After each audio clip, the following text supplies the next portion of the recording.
before we get started, take an informal roll call here to see who's here. Is Drew here?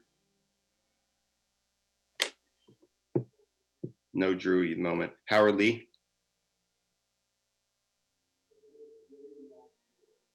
Eswar Menon? Yeah. Nick?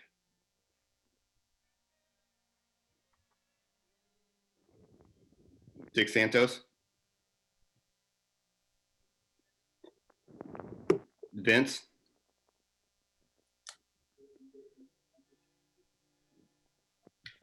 Unmute Vince.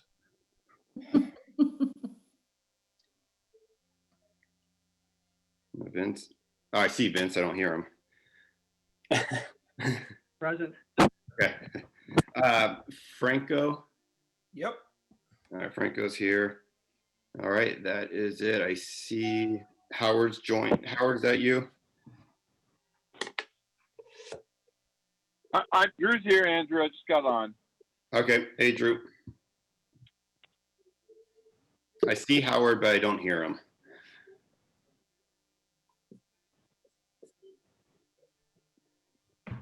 We'll just wait 1 or 2 more minutes, see if we can get Nick and Dick on board here.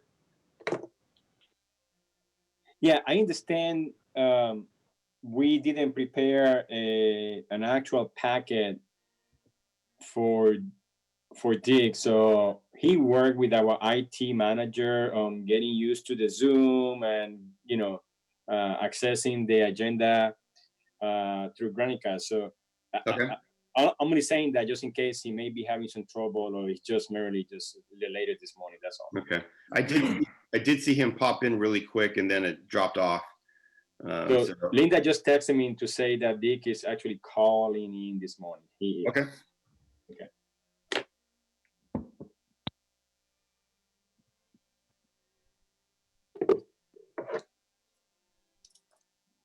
All right, we'll just give it 1 more minute and we'll start.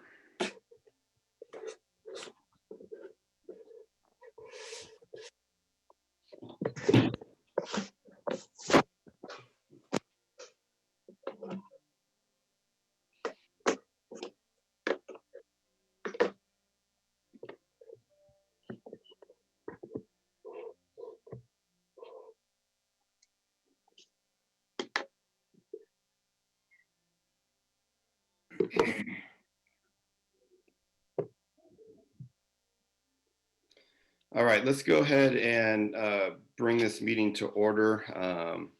Police and Fire Department Retirement Plan and Healthcare Trust meeting on May 7th, 2020. It's about 8:33 right now. Welcome everybody. Hope everybody's doing well and staying healthy, you and your family and friends during this time. Let's do a quick roll call. Myself, Andrew Gardner, is present. Drew Lanza. I'm here, Andrew. All right. Howard Lee. I'm here. Eswar Menon. Present. Nick Muyo.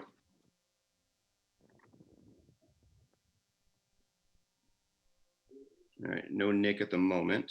Richard Santos.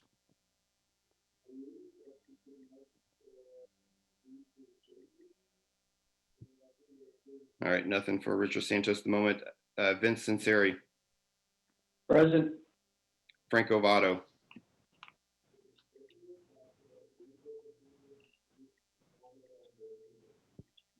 I see Franco, but I don't hear. All right. There you are. All right. Here. Thank you, Franco. And then we do have a vacant trustee spot. Mr. Chair, can you hear me? I can, Dick.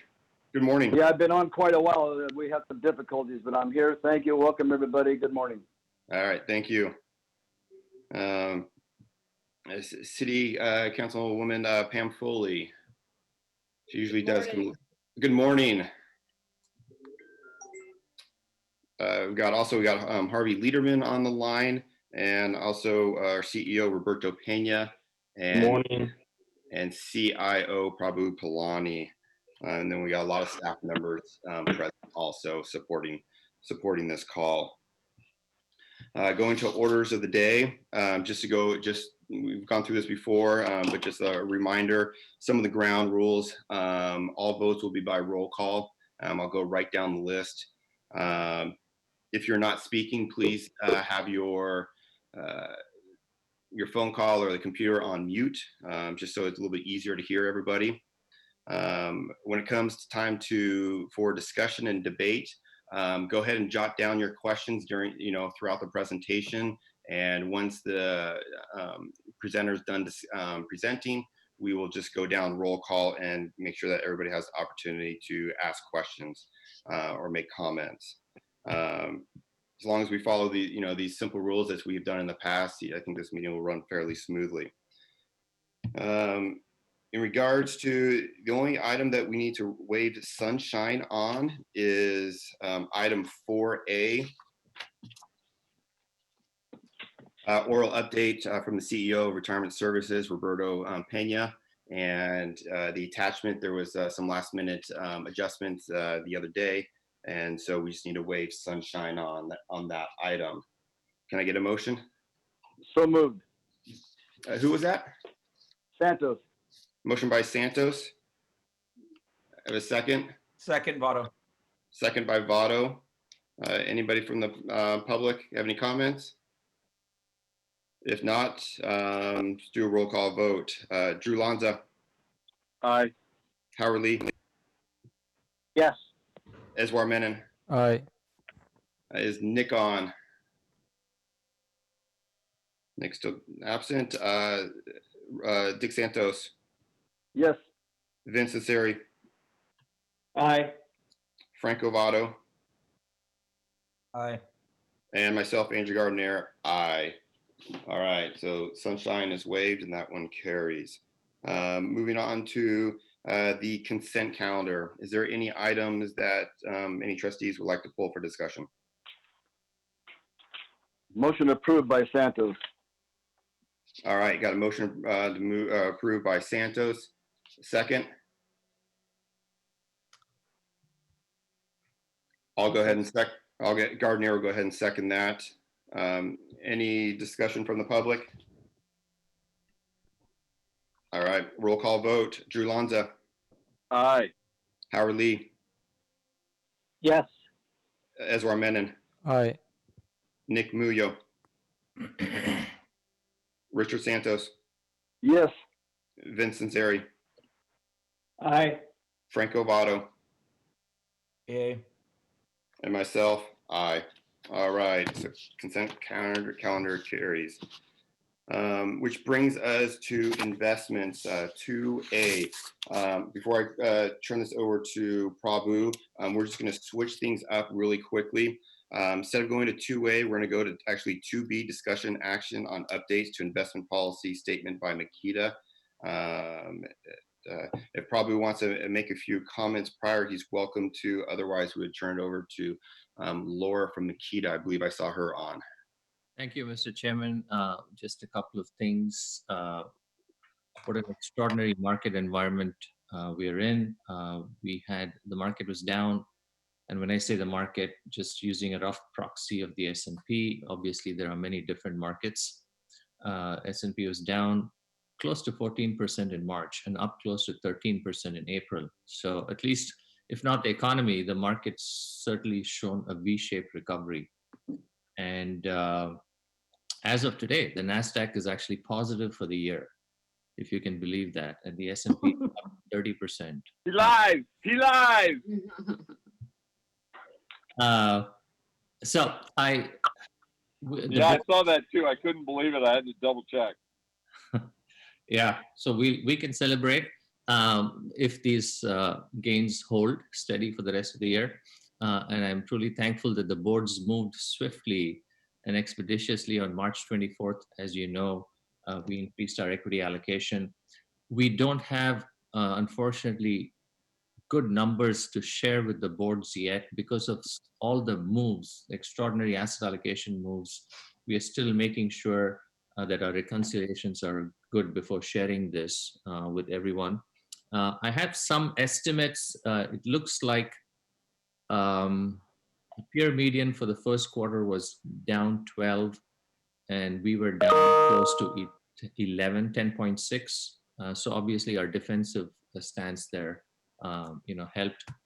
And really a quick back of the envelope calculations, just because of our move in April, just the additional exposure that we got to equity has boosted our returns for April, for the month of April, by 80 basis points to 1%. And that's really pretty significant there. So I just wanted to share that with the board. We will have Laura next talking about some changes to the IPS, and she'll explain why we are making those changes in addition to incorporating the new strategic asset allocation numbers in the IPS. And then after that, we will have Jay Kwan talk about the changes to the fixed income portfolio. As you know, when we made the changes in March and the board approved the revised strategic asset allocation, it was easy to quickly move and get the equity beta. But we did make some big changes to fixed income as well. And at the time, I had told the board that this was going to take some time before we think through and implement this. And Jay will have some recommendations and basically talk through what we propose to do on the fixed income side. So with that, I'm happy to take any questions. If not, we'll turn this over to Laura. Great. Good morning. Can you all hear me okay? Yes, thank you. Good morning. I hope This everybody meeting is being recorded. hope everyone is safe and well. We have an updated version of the investment policy statement, which does not include too many substantive changes today. Linda, would you like me to drive the presentation, or would you like to do so? Yes, please drive the presentation. Okay, let me share my screen here. Yes, red line.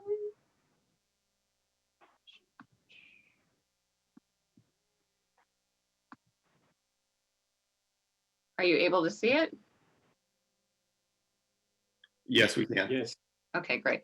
Okay, so we cleaned up a couple things. One being that we were still calling one of your functional asset classes zero beta in the IPS instead of low beta. You'll see that change made on red line throughout. And you can see here on page 4 where we did that. We also, as you know, with the adoption of the new strategic asset allocation, have changed the asset classes that are in the portfolio.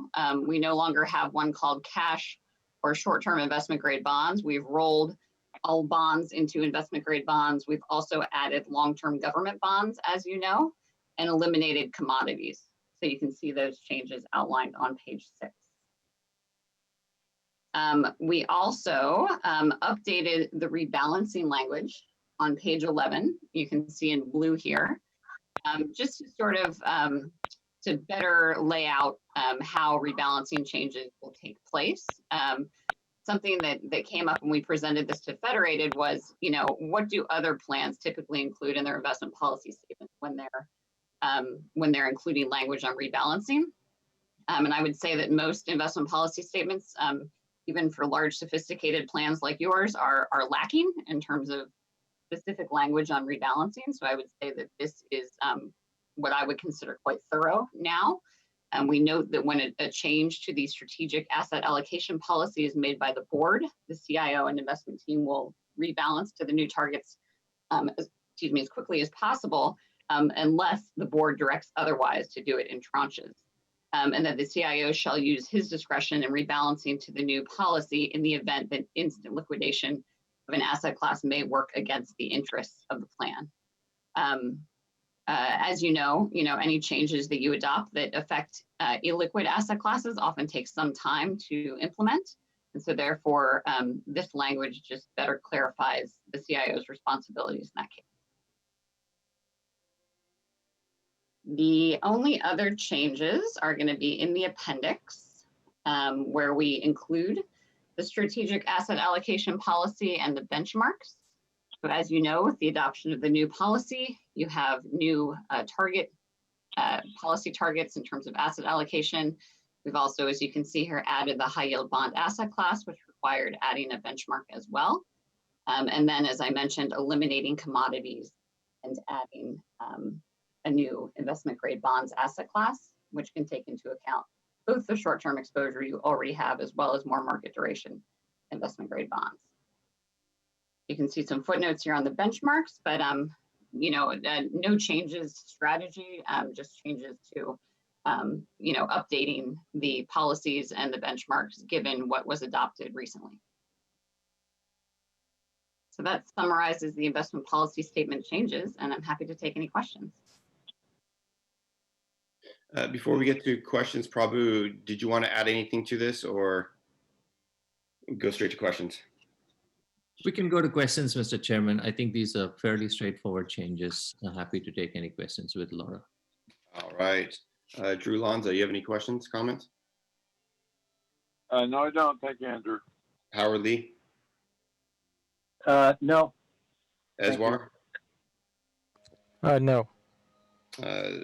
Dick Santos? Mr. Chair, just a comment. I think we're going to be talking about this later, I think with Harvey, but we were talking about investments this morning's Mercury News came out. State faces pension budget fines after, C-19. There's a whole little section by Steve Wesley, their former assembly person, that talks about the CalPERS and all the different investments. So, it's nothing new to everybody. We're all in the same ball game. So I just thought I'd bring that up. Thank you. I appreciate that. I haven't seen that article, and I'll definitely look that up. Thanks for sharing that. Vince, do you have any comments? I have a question. I'm trying to understand the retitling or really on the cash side. If our benchmark is T-bills, why are we calling cash bonds?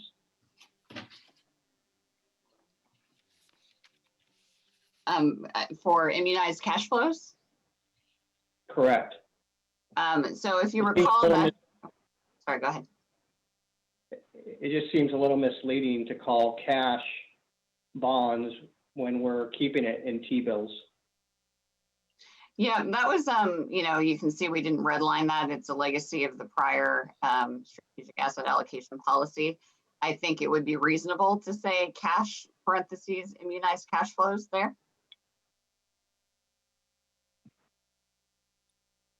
Prabhu, can you give us some insight on that? Because the original recommendation was to have 5 years of cash on hand.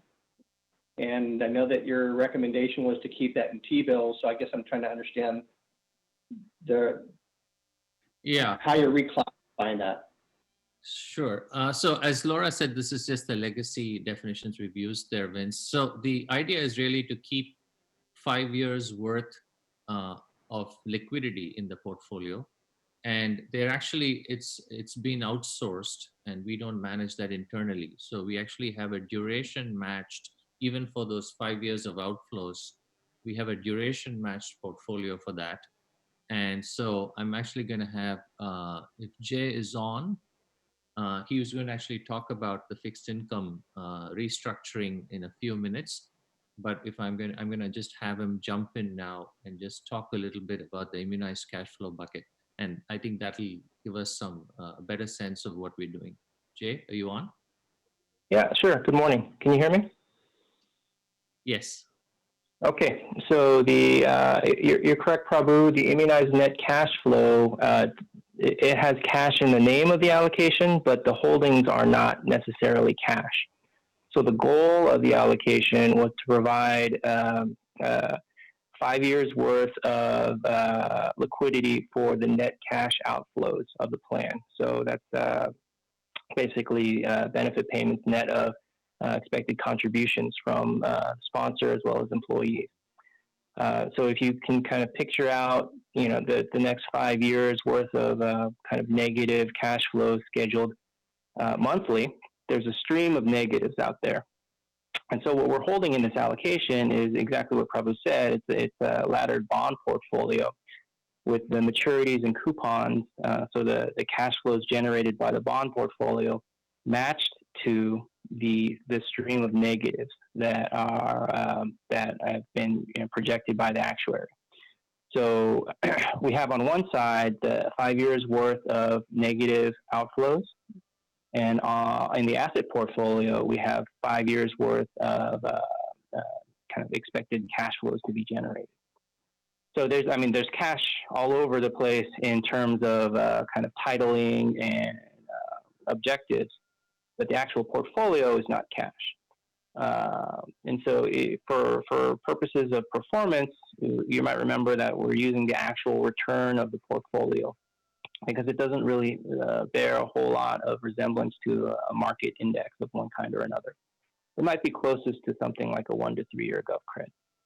But because we have our own custom kind of liability schedule and the bond portfolio is structured to that schedule, there isn't really a market index that we're going to hold the strategy to. Yeah, so again, cash all over the place in terms of titling, but actual portfolio is a bond portfolio with, if you want to call it maybe 2 year to 2.5 year duration, I think that'd be fair. And just to add to what Jay said, so typically these portfolios are called immunized cash flow portfolios, and this is fairly standard practice. But you can think of it as a very short-term, almost riskless portfolio. Obviously, nothing is riskless, including T-bills, but this is pretty close to that because it's duration matched and it's high quality. Yeah. Okay. I guess I'm just thinking about this from the perspective of this is really clear on what your intention was. And I just want us to, or stakeholders to be clear what the intent is with this 5% allocation. And when we call it bonds, is that to stakeholders a little misleading? I don't need to get too caught up in semantics here, but I just want to make sure people understand exactly what you're trying to accomplish by keeping this 5% allocation. Yeah, no, thank you, Vince. Thanks for that. And what we'll do, and that's a point well taken. So I will actually sit down with Laura later and Jay, and also try to figure out if there's a better way to sort of label this so stakeholders are also clear on this. Thanks for that. Thank you. All right, thanks, Vince. Franco, you have any questions, comments? Nope. And myself, I do not have any questions or comments. So if we need to go ahead and approve these changes, can I get a motion? So moved. Lanza move. Santos. Motion by Santos. Lanza. Second by Lanza. Second by Lanza. Any public comments, questions? All right, let's go ahead and do a roll call. Drew Lanza. Aye. Howard Lee. Yes. Eswar Menon. Aye. Nick Muyo. Dick Santos. Yes. Vincent Siri. Aye. Franco Votto. Yay. And myself, Andrew Gardner, aye. So that motion passes. Thank you, Laura, for the presentation and coming on. Thank you. Prabhu, going back to 2A, I know Jay started talking about some of the cash flows. Was there going to be continued further discussion on this, or? That's right, Mr. Chairman. Thank you for that. So this is going to be a little bit more elaborate than just the immunized cash flow. So as I mentioned before, when we made the asset allocation changes, we quickly got to the new exposure for equity. And we had told the board at that time that we will work on fixed income and come back and share with the board our approach to fixed income.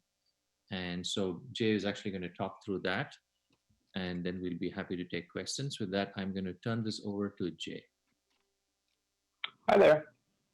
So I did put up the presentation. Hopefully you all see that. I'm just going to run through it.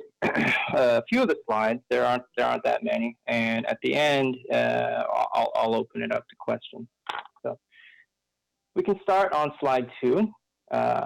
It's an overview of what the asset allocation changes were. So the plans managed to move to mix D, a middle bar of numbers, fairly smoothly. We traded physical strategies through month end, but we got the synthetic equity exposure, as Prabhu noted, fairly quickly after the decision was made at the board meeting. So in summary there, we put the equity beta exposure on fairly quickly after the meeting, and then used the rest of the month end to get the actual physical exposures aligned. It was a fairly large change, but it's done fairly smoothly. So now, in summary, we're largely at target weights, meaning we've made pretty considerable progress getting to the new targets, even at the sub-asset class levels. But also in the middle of the page, you see that there was potentially another move to mix B, which we can call a 75-25 equity bond mix, and that was to be triggered if there was a even further decline in equity market peaks. And even beyond that, there was discussion of another move to kind of an 80-20 mix, and that was pending even further declines than that. So as we noted at the beginning of the meeting, we're quite far away from those levels now, but I guess the potential for those moves should something else happen kind of has implications for some of the liquidity we need to leave in the fixed income allocation. On the next slide, there are some bullet points talking about liquidity and some of the risk and positioning. So just as a reminder, the plan held most of the fixed income exposure prior to the strategic asset allocation shift in short duration, and that was to serve as a risk and liquidity offset to what at the time was a higher alternatives allocation. And that short duration positioning also prioritized remaining liquid enough to serve as a funding source for an eventual risk-on rotation. And of course, the end of March was exactly that scenario. And for the most part, again, things went according to plan. So now that that change has been implemented, the focus of the fixed income allocation will change from providing liquidity for that equity rotation. Now the change will be to serve as a risk offset to the newly increased equity position, as well as generating returns within fixed income. So within fixed income, we can point to things like the new long-term government bond allocation, which should provide duration, which should help dampen the vol from the plan's increased equity position. There's also, Laura noted in the IPS review, there's a new high yield bonds allocation and the larger investment grade bonds allocation. And then both of those should increase the return contribution of fixed income to the plan. And specifically the investment grade bonds allocation, that's going to be a composite of short and intermediate duration exposures, as well as some securitized exposure. So not just core bonds. Next page here has a little bit more detail on the mixes and some of the differences between both plans, as well as for PNF, we're in Mix D. And as I noted, we had talked about potentially moving to Mix B, or if we did move to Mix C, that would have been the 80-20 scenario. So you can see how the fixed income allocation shrinks through each of those moves. On the last slide, there's some detail on the strategies that form the allocation. So there's been a lot of progress made in completing contracting and funding since I made the slide. But I'll note that the passive ag exposure for PNF is funded, as well as the long-term government bond exposure. We expect to have the securitized credit exposure up and running by next week. And I think if things go well, we hope to have at least the beta exposure and the high yield allocation funded by the end of the month. So in terms of getting to policy target within fixed income, we should have the beta exposure, so the policy benchmarks, in place, hopefully by the end of the month with the final pieces being done. Now, that doesn't mean that there isn't work to do. There's plenty of work to do remaining in terms of searching for active managers. So we'll be searching for active strategies in both high yield and core bonds, as we prefer to be active in those spaces. As well, we had scheduled to re-underwrite our 2 emerging market debt strategies, and so that's going on concurrently. So in summary, the plan's at target. The plan's broadly a target within fixed income as well in the sub-asset class level. And there's lots of search activity going on. I'll take any questions now. Thank you, Jay. Drew, do you have any comments or questions? No, usual excellent job, Jay. Thanks. Howard. Yeah, I just have two quick questions. Jay, thank you very much for the presentation. I think it was well done. Two questions. You briefly just mentioned the emerging markets, and maybe because I'm new to this, would you just briefly explain the, I guess, the history of when that would be, when that was scheduled and so forth? And the other question was on the core bonds. Was there a timeline after working out the high yield managers? Thanks. Sure. So I can start with the emerging market debt allocation. It's 3% of plan. Right now we have two strategies paired in the allocation. That's Blue Bay EM Select, which is a long-only EM debt strategy. And that's paired right now with Wellington's Iguazu, which is actually a long-short strategy in EMD. There was a pretty serious drawdown in emerging markets debt for the first quarter. So you'll see, I think, when preliminary or when you get the performance reports for the quarter, that there's going to be a low double-digit, kind of low teens drawdown in the space. Blue Bay, which is much more index-like, performed in line with the benchmark as they have done throughout our holding of the strategy. Iguazu, being long short, went through the drawdown with much less long exposure, and so protected much more to the downside relative to the benchmark. So you'll see for the plan, there's going to be still a negative number for EM debt, but there's going to be a lot of, I guess if you want to call it alpha relative to the benchmark. There should be strong downside protection there.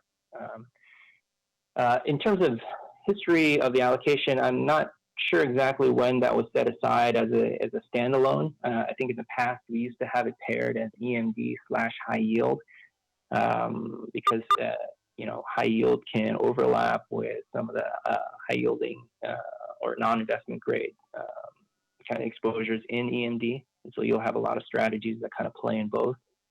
We've chosen here in the latest strategic asset allocation to separate those out. And so when we search for active high yield strategies, we'll be searching primarily for US-based non-investment grade strategies. So that's EMD. In terms of core bond funding, I anticipate the original plan was to basically do the high yield search first, and then followed closely, or at least maybe concurrently, really, with the active core bond search.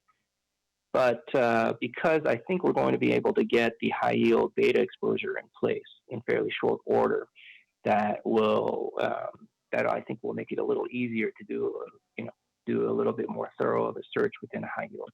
So it may be the actual core bond recommendation that comes out first. I'm not sure exactly when we'll have that done in terms of timing, but I wouldn't expect I wouldn't expect that search to drag on for, say, a quarter.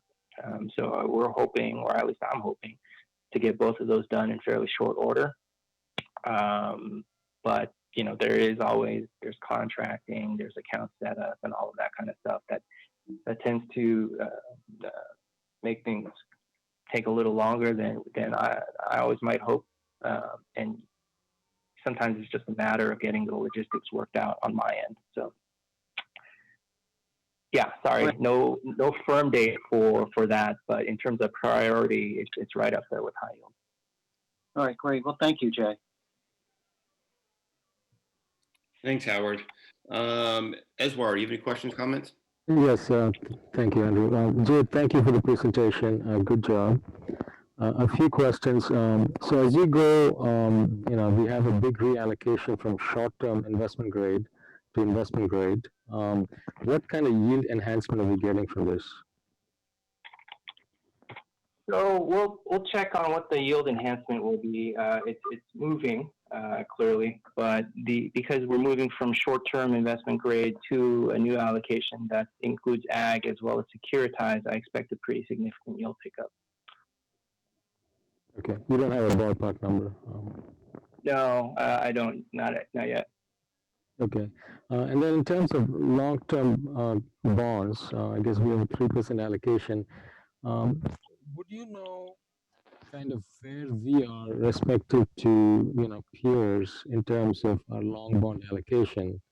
And I come from I guess the question is coming from the viewpoint that I've been surprised at in some seminars and webinars I've attended that most people seem to have a much bigger allocation to long-term bonds than we do.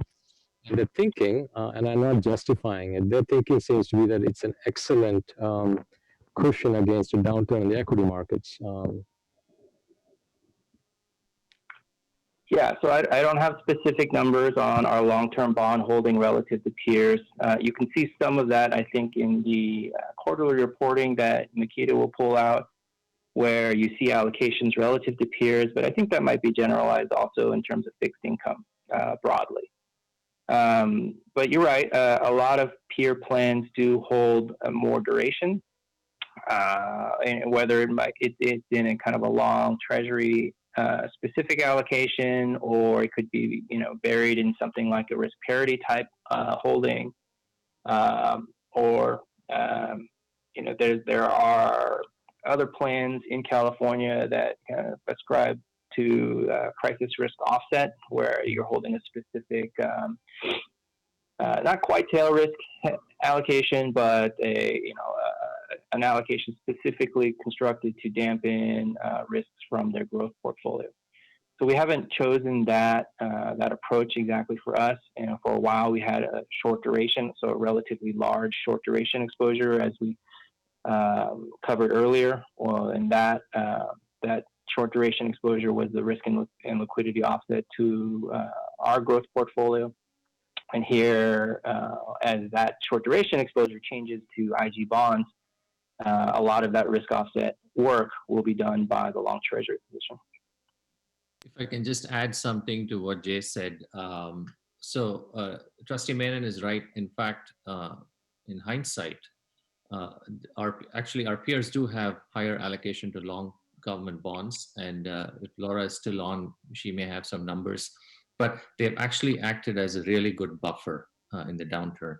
And so it's actually worked very well for them. We were under, our approach and strategy was, and this goes back to 2018, when the Fed was still raising interest rates. And we just didn't feel that there was sufficient yield pickup for going out on the yield curve, especially in an environment where interest rates were going up. And all of that, of course, changed in early 2019 with the Powell pivot. And so that caught us off guard in hindsight. But as Jay said, our buffer was really not using long bonds as a strategy, but using cash and T-bills to buffer the plan, which helped us a little bit. Obviously, higher duration would have helped us more. But we also cut our risk by reducing our equity beta exposure. So that was our strategy. But part of the reason now to include long-term government bonds is exactly what you said. And even if it's not a huge allocation, I think it's the sort of allocation that if there is another meltdown, will actually help the plan. Yeah, I can add as well. I think that the allocation that you moved to is pretty in line with peers who do have long-term bonds.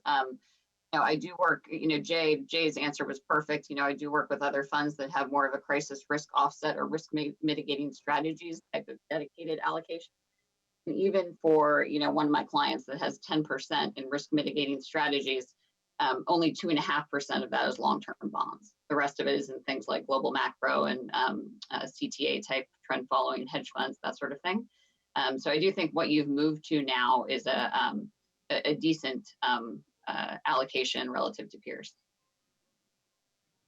Okay, thank you. And I think I was The other thing which I noticed recently, and this is maybe a topic we can discuss in the IC at some point, is I think Ken Rogoff, he's I think an IMF economist in the past, made the suggestion that they target -3% interest rate, and you can see the kind of price appreciation in bonds if something like that were to happen.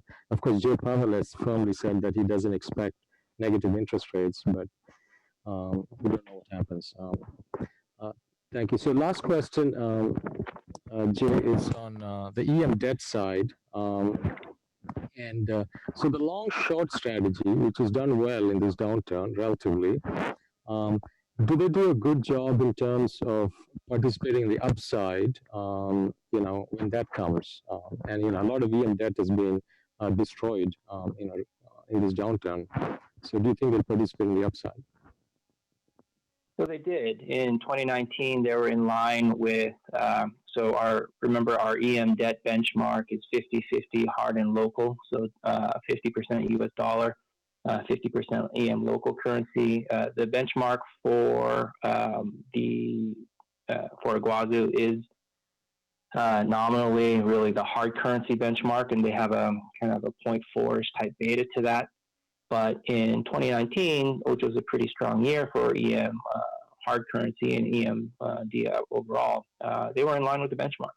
So they did, I would call it an excellent job, really, keeping in line with a strong performance year and protected very well to the downside here. So the real concern here, though, is that they obviously have a lot of tracking error relative to the benchmark. So, and it is a long-short strategy with kind of associated fees. So one of the reasons that we're looking to re-underwrite both strategies in the space is perhaps we find something that's a little bit more active than Blue Bay, but a little less tracking error than Iguazu, and we replace the two with some kind of middle ground there. But that's work yet to be done or completed at least.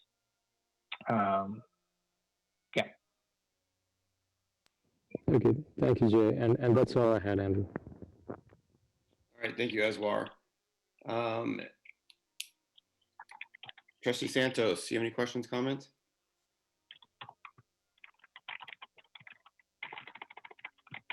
No, thank you. All right. Vince, you have any comments? Nice questions? job on the review. A couple questions here. One on the investment grade side. Fixed income's an area that typically you can add value, but I'd be curious, and I don't think that this needs to be a discussion here, but maybe more at the investment committee side for you to elaborate further on the structure that you're proposing and how you see the risk of that structure compared to simply going all passive on the investment grade side and looking at the potential returns by adding structured credit and some of the things that you'd like to do with that approach. So that would be one thing I think for the future would be really good for us to explore further as you're looking at breaking that piece up, because that's a large part of the fixed income at 12%. The second thing is on high yield. And I know that there was a comment that we've been slow to commit that capital, and spreads are really coming down pretty quickly. And as the markets have rallied, we've also seen spreads come down from about 1,100 basis points to, I think, below 800 basis points. And I don't think we've committed capital there. And I'm curious what the thinking is on the high yield side. Sure. So I can address that first. You're right. The market is moving very quickly, and we haven't selected a strategy yet. So I would note that we didn't have a strategy in the space when we made the kind of new 2% allocation in the latest strategic asset allocation update. Just generally across across the public side of the plan, we like to have vehicles in every asset class that are low cost, low tracking error that we can fund up for exactly this reason. And in high yield, there really wasn't that option. So, and we certainly didn't have one in the plan. So rather than, kind of sit out high yield for the however long it'll take to actually choose one or two strategies in the space, I've decided to look at pursuing kind of a lower cost, more index-like strategy to put on at least the high yield beta while we do finish the search for an active strategy. So, in short, I think we're very much in line with your with your thinking that the space is moving very rapidly, and rather than kind of suffer the opportunity cost of sitting out high yield, sitting out the high yield market while we search for whatever maybe the incrementally best strategy we find. I think our strategy here is going to be two-pronged. One is to get the beta on first, and then to, while we have that in place, search for an active strategy. So, the search for a kind of a beta type solution there, we've looked at different ETFs, we're looking at different collective trusts, and I am fairly close to making a recommendation to staff, and with contracting and all of that to do. I think a realistic timeline for that is probably end of the month here, which, all things considered, is not horrible from beginning to end of the search, at least. So I would anticipate having at least a beta exposure, as I said, on by the end of the month. Great. Thanks, Jay. Good job. All right, Trustee Votto, you any comments? No. All right, and myself, I don't have any questions or comments. Jay, thank you for an excellent presentation and answering all the questions that you have for us. Yeah, excellent job. Prabhu, do you want to have any other comments for your oral update? Yeah, just wanted to add one more thing. Thanks, Jay. That was great. Mr. Chairman, I did talk about the market going up strongly and our moving decisively and how it's helped us and happier times. But I do want to caution the board that of course we made those decisions in the fog of war. I think they were the right decisions. Laura tells me that several of our peers are now playing catch up. So I have to again commend the boards on moving quickly. But this is not to say that there won't be pain going forward. I think the market. Obviously, the extraordinary fiscal and monetary stimulus, and as Vince pointed out, just how much spreads have come in is an indication of the confidence in the market, both equity and bonds. But there might be pain because the full impact is, we still don't know the full impact of this. Unemployment numbers are still coming in. We will have downside surprises in terms of equity earnings. And we haven't still solved the healthcare crisis yet. So though I know that there's a lot of effort that's happening in terms of developing a vaccine and other strategies. So just a cautionary note that I think we did the absolute right thing from a long-term perspective in terms of increasing our beta. And I'm glad that we caught the market at lower levels, but that's not to say that there won't be pain in the months ahead. So just a word of caution there before we move on to 2C and 2D. Thank you, Mr. Chairman. Thank you, Prabhu. All right, so that's 2A and 2B. Let's go ahead and go to 2C, discussion and approval for Secretary to negotiate and execute an extension agreement with Makita. Thank you. So this is really sort of an operational thing. I believe we have Ron Kumar participating in this meeting, and he may have a few comments, but just so the board knows, we are in the midst of reviewing RFPs for a general consultant, and our team is actually going to sit down and review this. We have a meeting to discuss on Friday, and then we have a meeting with both IC chairs next Tuesday, and we expect to take a recommendation to the IC later this month. But in the meantime, I believe we need to extend those contracts, and I'll let Ron address the reason for bringing this up. Hi, good morning. So Prabhu took care of my presentation. Since Makita's contract expired in February, we need to extend it till September. That's when we expect the process to be completed. So the recommendation is to extend it till end of September. on a month-to-month basis. If you have any questions, I'll be happy to take those. All right. Trustee Lanza, you have any questions?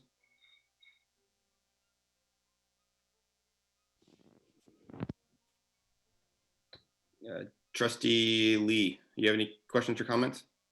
Oh, sorry, no, I don't. Sorry, I was on mute. Hold on one second. Lonzo, what was that? Sorry, no questions. I was on mute. Sorry, Andrew. Okay, no problem. Howard Lee. Yeah, one question, Ron or Prabhu, what is the, for the RFP for the general contract consultant, what is the length of the contract proposed? We actually, in the RFP, we said a 2-year term, I believe. And of course, we can, typically the way we write these contracts is it's either for 2 or 3 years with possible extensions of 1+ year. All right, thank you. Trustee Menon. No questions. Trustee Santos.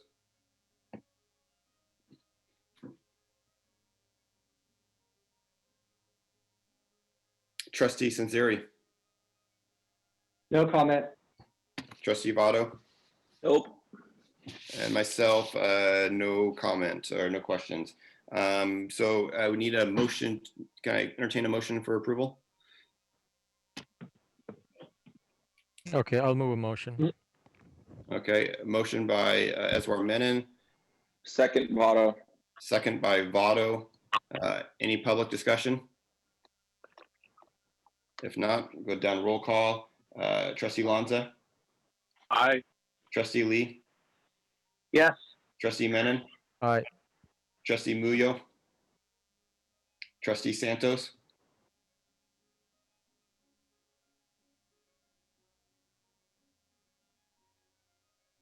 Trustee Sanseri.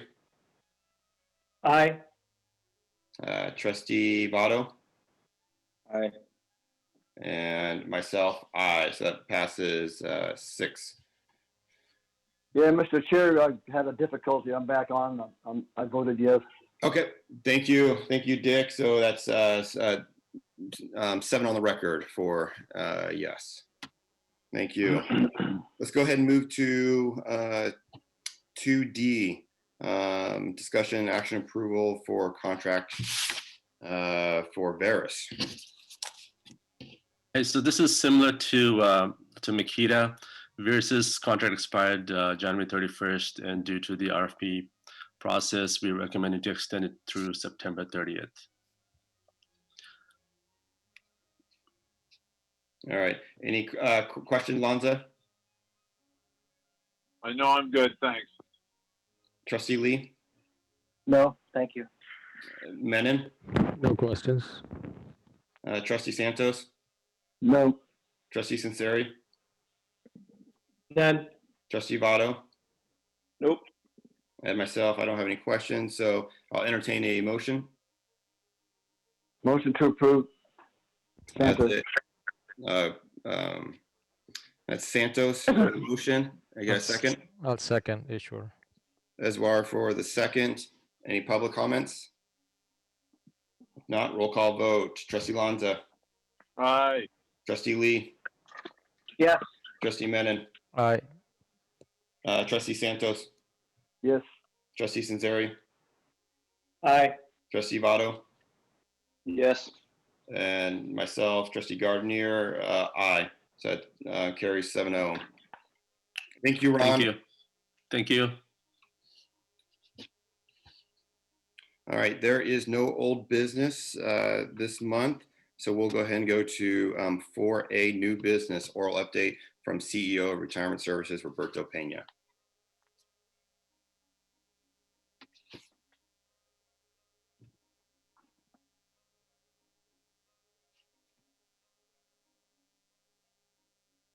Unmute Roberto.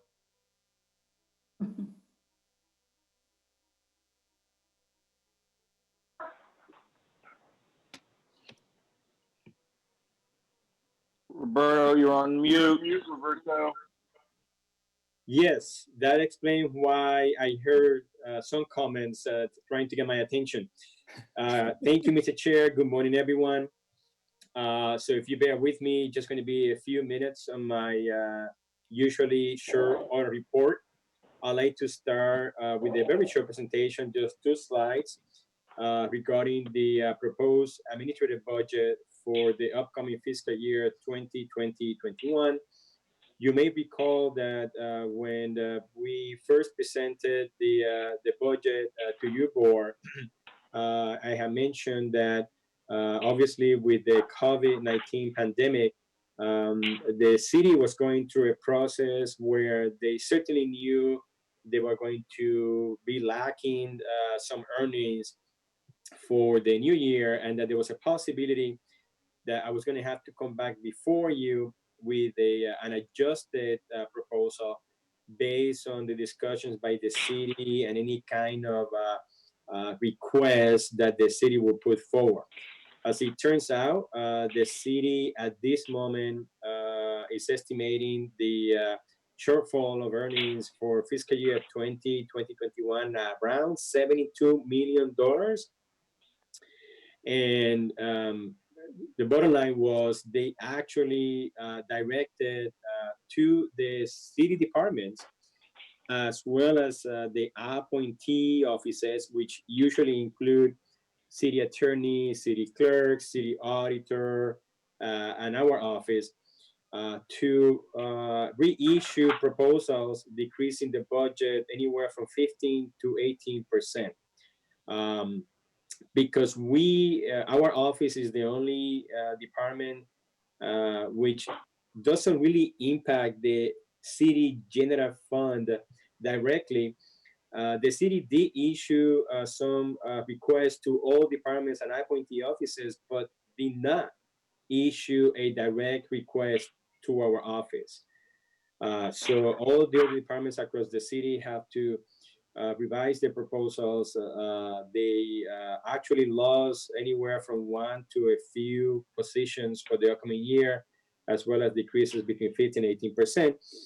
However, as you all know, I actually have a contact person at the mayor's office, and when we work in the budget, I work through the budget office. And the mayor requested that, at least from the standpoint of our budget, he was requesting that we did not include any changes or increases to our budget that was adopted for last year. So that was just kind of the background on why we're here this morning with this short presentation. I did issue an email yesterday with providing that background and recommending a path forward, which you will see in the second slide. Yesterday, I did that to both Police and Fire Chair and Vice Chair and Federated. So the first slide, I'm sorry, Linda, the first slide, actually the original includes what was presented to your board and approved by your board last month. The key issue here is the proposed budget, about $4 million on personnel services and a total request of $6,368,000. If we move to the adjusted budget is what I intend, with the support of both board chairs and vice chairs of both boards through email yesterday.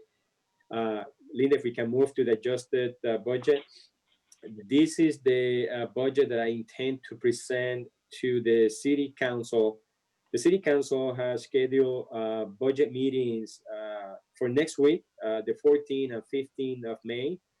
There are not going to be any specific presentations, but our new adjusted budget, along with all the MBA documents, will be sent to the city, the budget office later this week.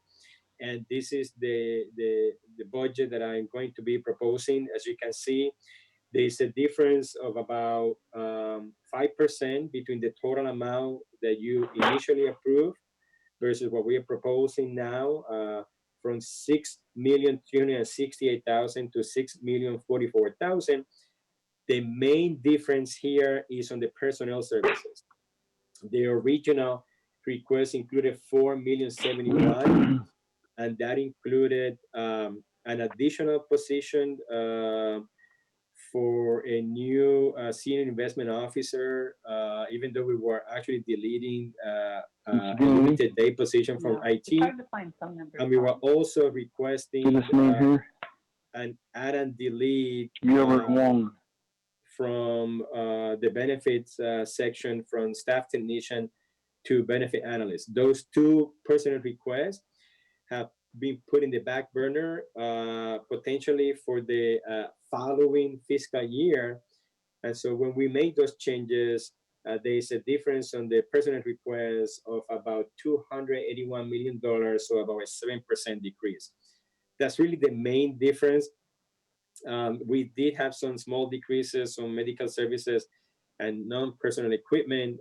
Specifically on equipment, we decreased travel, as we are fairly confident travel for the new fiscal year will be less than we had initially anticipated. So this item is not really a request for action by your board.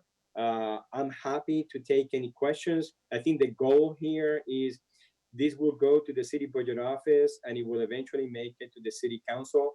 I will be available next week on the city council discussions of each department budget to answer any questions. And if and when the city council approves the budget, hopefully as presented, we will then I will come back to your board in June and present the approved budget by the city council to your board for your approval, as we want to make sure that both the council and your board have seen and approved the same budget. I do have other updates to provide, but I'll stop here for a second and take any questions that you may have. All right, thank you. Lonzo, you have any questions? Nope, all set. All right, Lee? No questions, thanks. Trustee Menon? No questions. Trustee Santos? Trustee Sanzeri? None. Trustee Votto? Nope. All right, Roberto. Very well.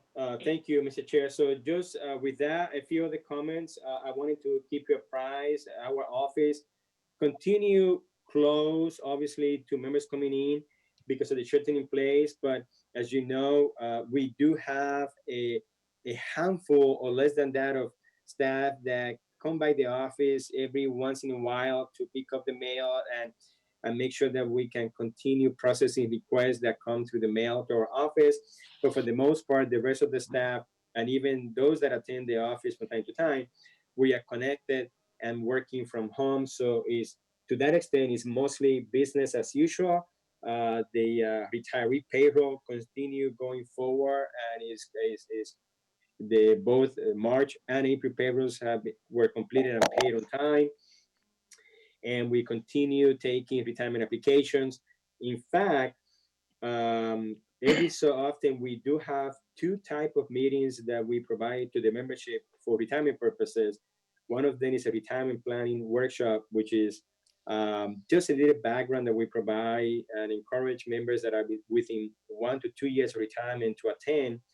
And then we also have a group counseling for members that are actually retiring, so we can help them going through filing some forms and everything else. Obviously, those meetings that used to be, people used to be physically presented, they were put in the back burner, but we are instituting some Zoom meetings to provide those choices. And so right now we are working to make sure that we can provide both of them sometime in the month of May through Zoom meetings for the members. But everything else, as you know, we're working through paying invoices from all our vendors and doing the payroll for our office and making sure that we're moving forward with the budget and the audit and everything else. So business as usual for that standpoint. I also wanted to keep you apprised on the recruitment applications. As you heard the board chair, right now the police and fire has a vacancy trusteeship seat, and it did close on May 5th, and we did receive 2 applicants. So right now the applications are going to the city attorney's office. for the conflict of interest check. And as the process continue, I will keep you apprised. But I think the goal here is hopefully is to have a new trustee for your board, ideally for your meeting in August, but if not, at the latest for the September meeting. Lastly, I wanted to let you know, I did mention before that the City Council had approved the CalPERS defined benefit plan for the professionals, investment professionals, so the retirement office, by actually approving a change to their contract with CalPERS. They did that early in April. I just want to let you know, they brought it back to council late April and was approved again. And the reason was they received notification from CalPERS that the original approval was done through consent, and CalPERS required that any kind of approvals of a change of contract is done as a discussion item. So they brought it back as a discussion item, and it passed and it was approved. So now it's just taking the administrative step, the city through CalPERS, to make sure that we can get our investment professionals on board with the new CalPERS defined benefit plan. And that, Mr. Chair, concludes my comments. I'm happy to answer any questions. Thank you, Roberto. I don't have any questions for you. Actually, I do have one question for you, to tell the truth. Yesterday, I was hoping you could give me an update, or you might know somebody that could give us an update about a case that was heard at the Supreme Court on this week in regards to pensions. Yes, that Mr. Chair, I have to say that was very, very smooth.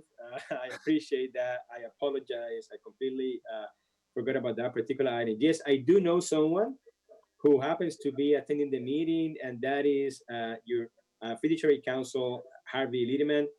Thank you for the reminder, Trustee Gardenier and counsel. Could you be kind enough to provide the board an update on the Supreme Court discussions on that issue that took place early this week? Thank you.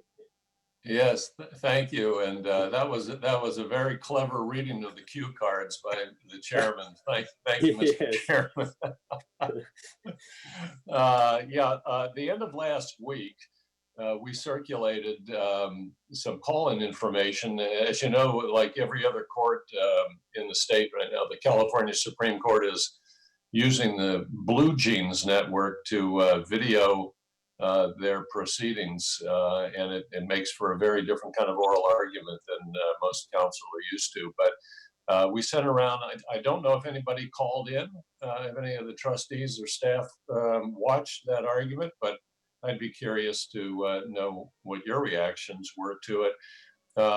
You all may remember that after the last financial meltdown in 2008 and 9, pension reform was on everyone's lips, and both the state legislature and city councils and county boards of supervisors all took action up and down the state and all the way across the country to try to make changes and reduce the unfunded liabilities of their pensions. Some of those succeeded, some didn't.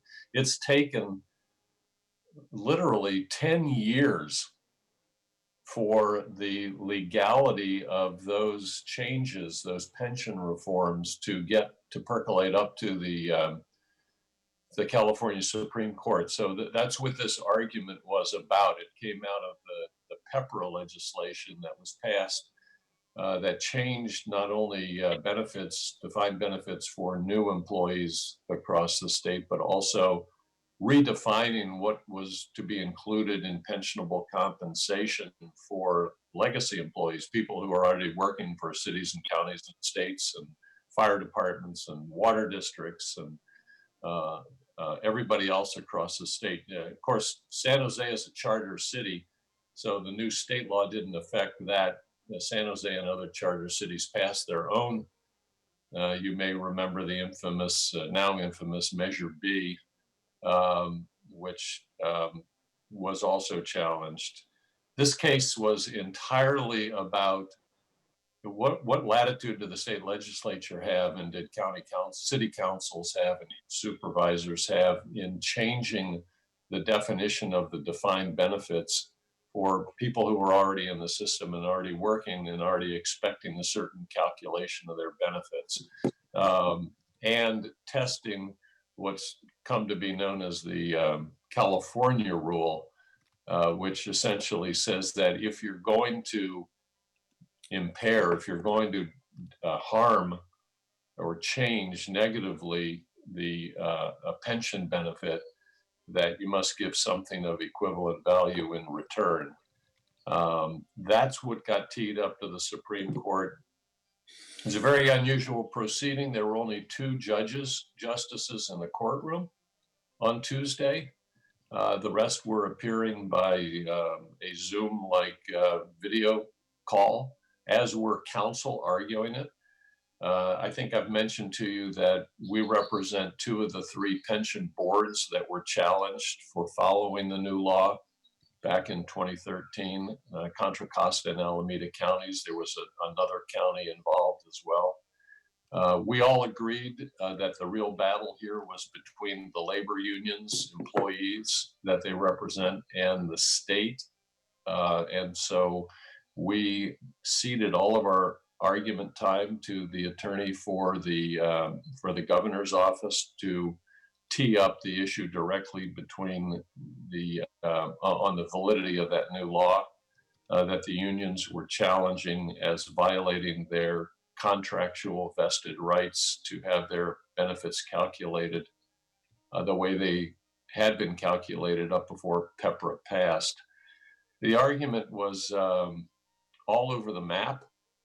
You may remember about last year, another case got to the Supreme Court on what's been known as airtime, the right of California firefighters to buy additional years of service value for their pension. And in that one, the court unanimously ruled that that wasn't really a pension right. It was more like an option to buy a higher pension, and that the legislature had the right to take that away. The issue here was whether the legislature could cut back on the pay elements that were being counted as pensionable, such as accrued vacation leave cash outs, overtime pay, what's called standby or on-call pay. And those were things that the legislature knocked out in the new PEPRA law in 2013. I can't read the tea leaves on this one. I've been watching these cases now for 25 years, since the last Supreme Court decision in the Ventura case back in 1997.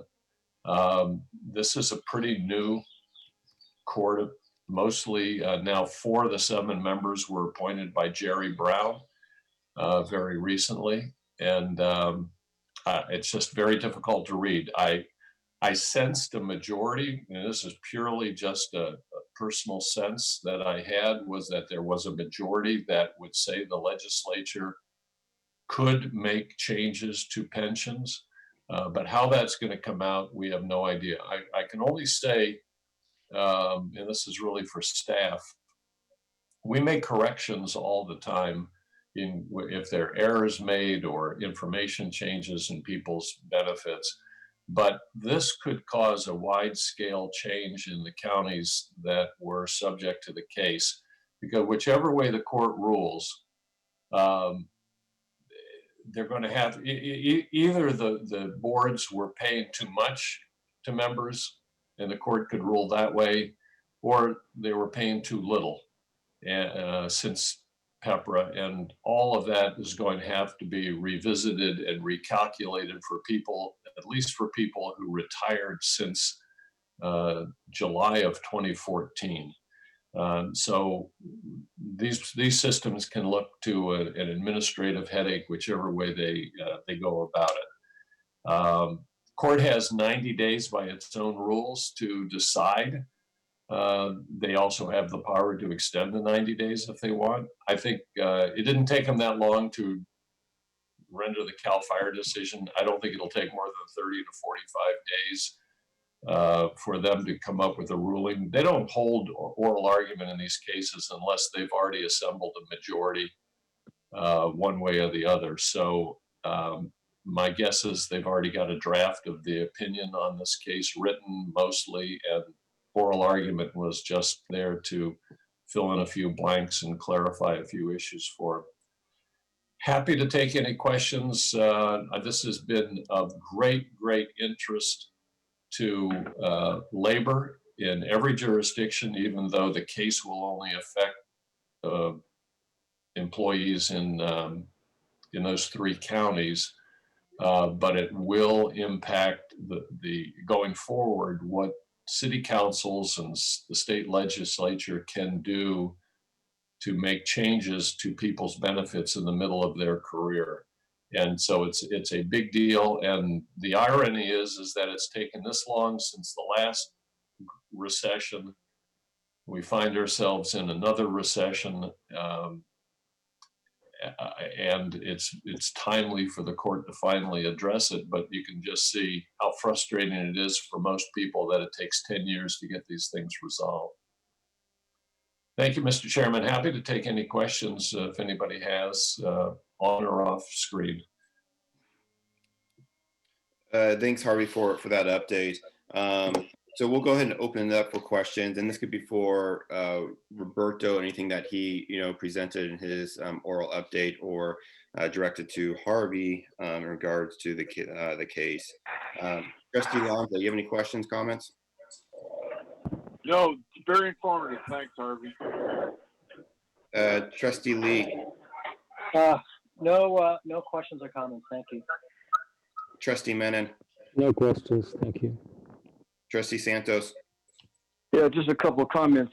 That's what I was alluded to earlier on Steve Wesley's column this morning in the Mercury News, what Harvey just talked about.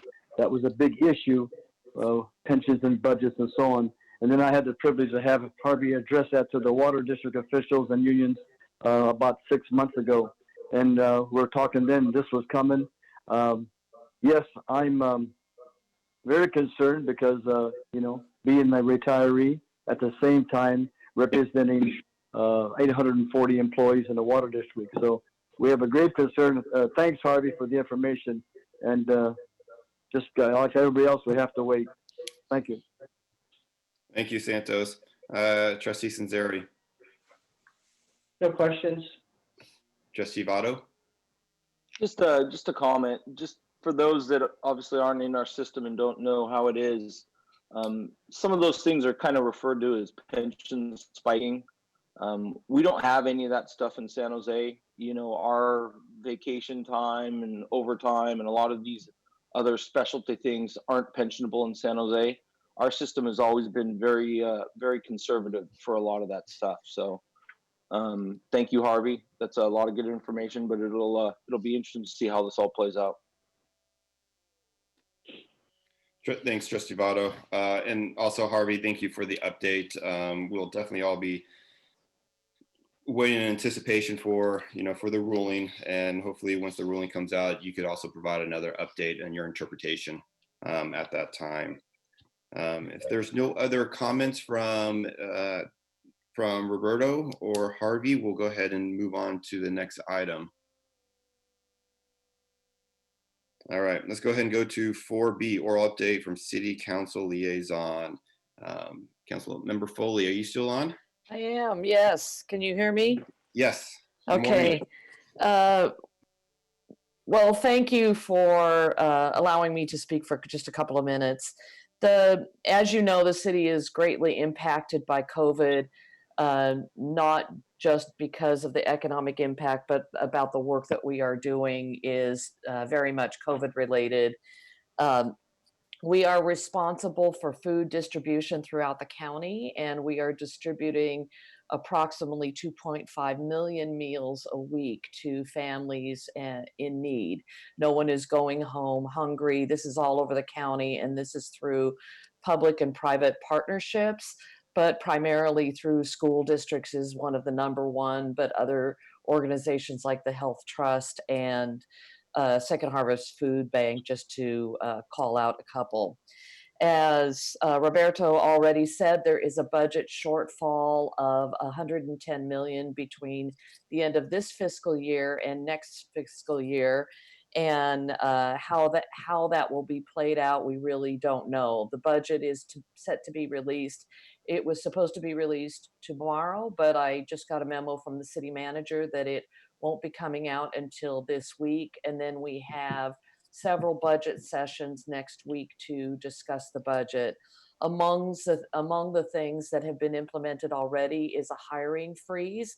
Where there are vacancies already, those positions are not likely to be filled. The only areas that the freeze does not apply to is public safety.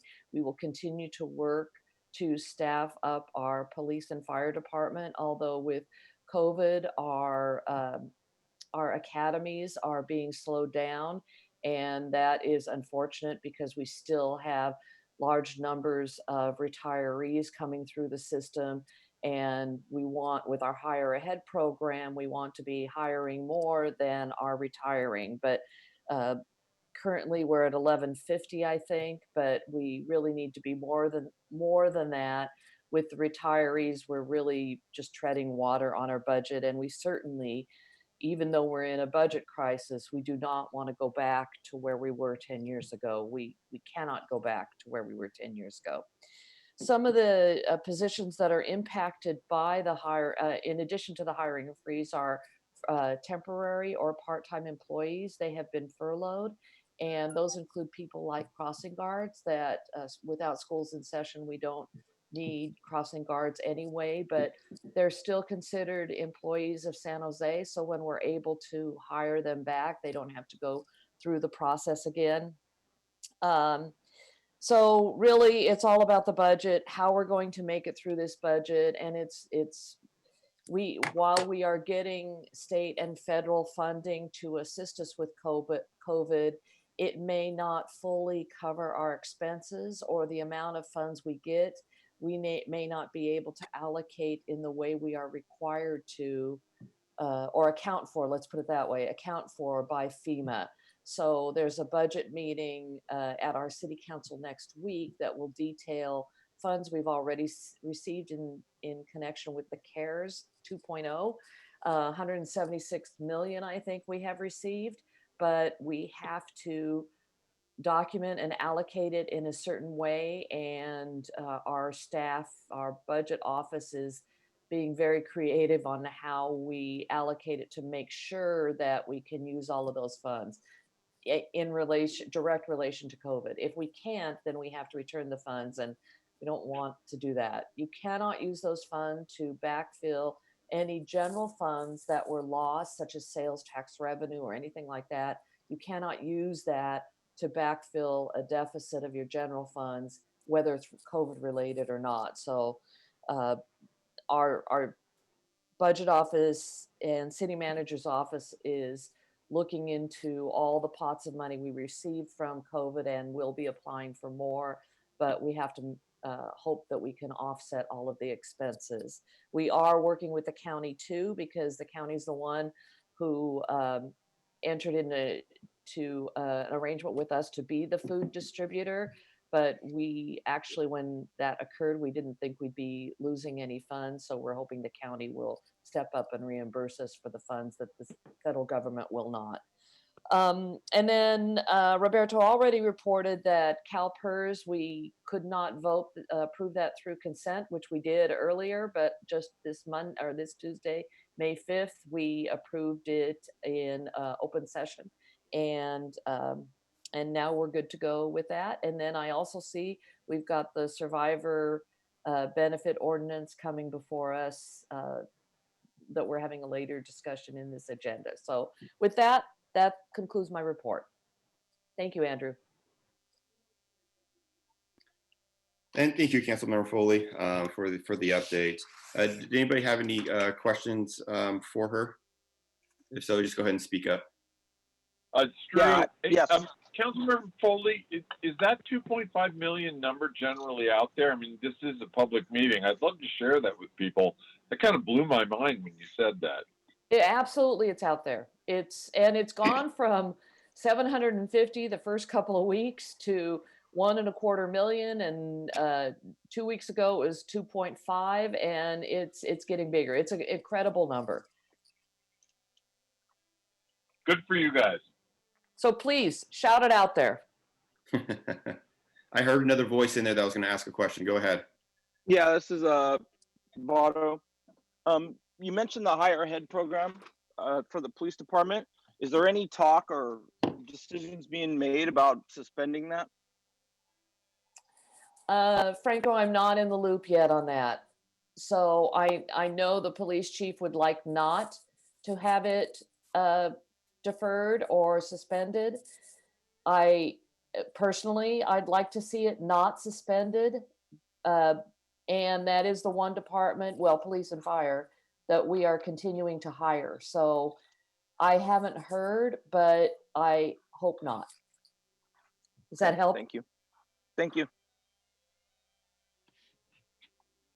Any other questions out there?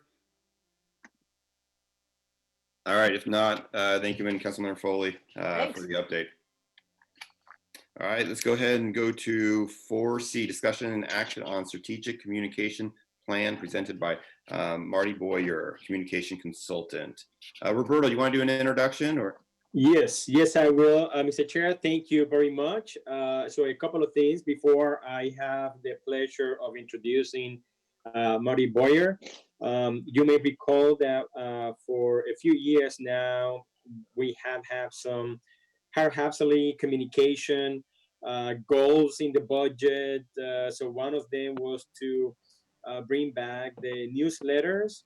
The second one was to really work on improving our website just to make it more user-friendly and provide more updated information. And so we're certainly working on that. As you know, we have already issued 2 quarterly newsletters, one in January and one just last month in April. So we actually went out and were able to hire Marty Boyer as our communication consultant. And she certainly has been instrumental working with our staff, Barbara Heyman and Linda Alexander, on producing the newsletters. And also has been working with Barbara on the comments and input on improving our website. What was really missing besides those 2 was really putting together a plan, and which we will introduce to you this morning, hopefully for your approval, a strategic communication plan that will put everything together, not only newsletters, the website, but the rest of the social media, so that we have a stronger and a consistent message and information flow going forward. So that is the goal this morning. That is the plan that Marty will be introducing and presenting to you. But before she does, I'd like to get a chance to make some comments about Marty. I actually had the honor of meeting Marty Boyer 18 years ago, just shy of that, she probably remembers. I don't know if many of you know this, but in one of my first experiences as an administrator for the Fresno County retirement system, we dealt with a litigation that was known throughout the state of California as the Fresno method. I worked, eventually ended up going to the Court of Appeals. In any case, it was a very challenging situation where we certainly needed some communication advice, and Marty was able to provide a consistent message that we kept with throughout the whole process of a couple of years, disseminating information to the membership and in general to the stakeholders, but more importantly to the media themselves. And so that's how I ended up getting to know Marty. You should also know that Marty was also very helpful a couple of years ago to us.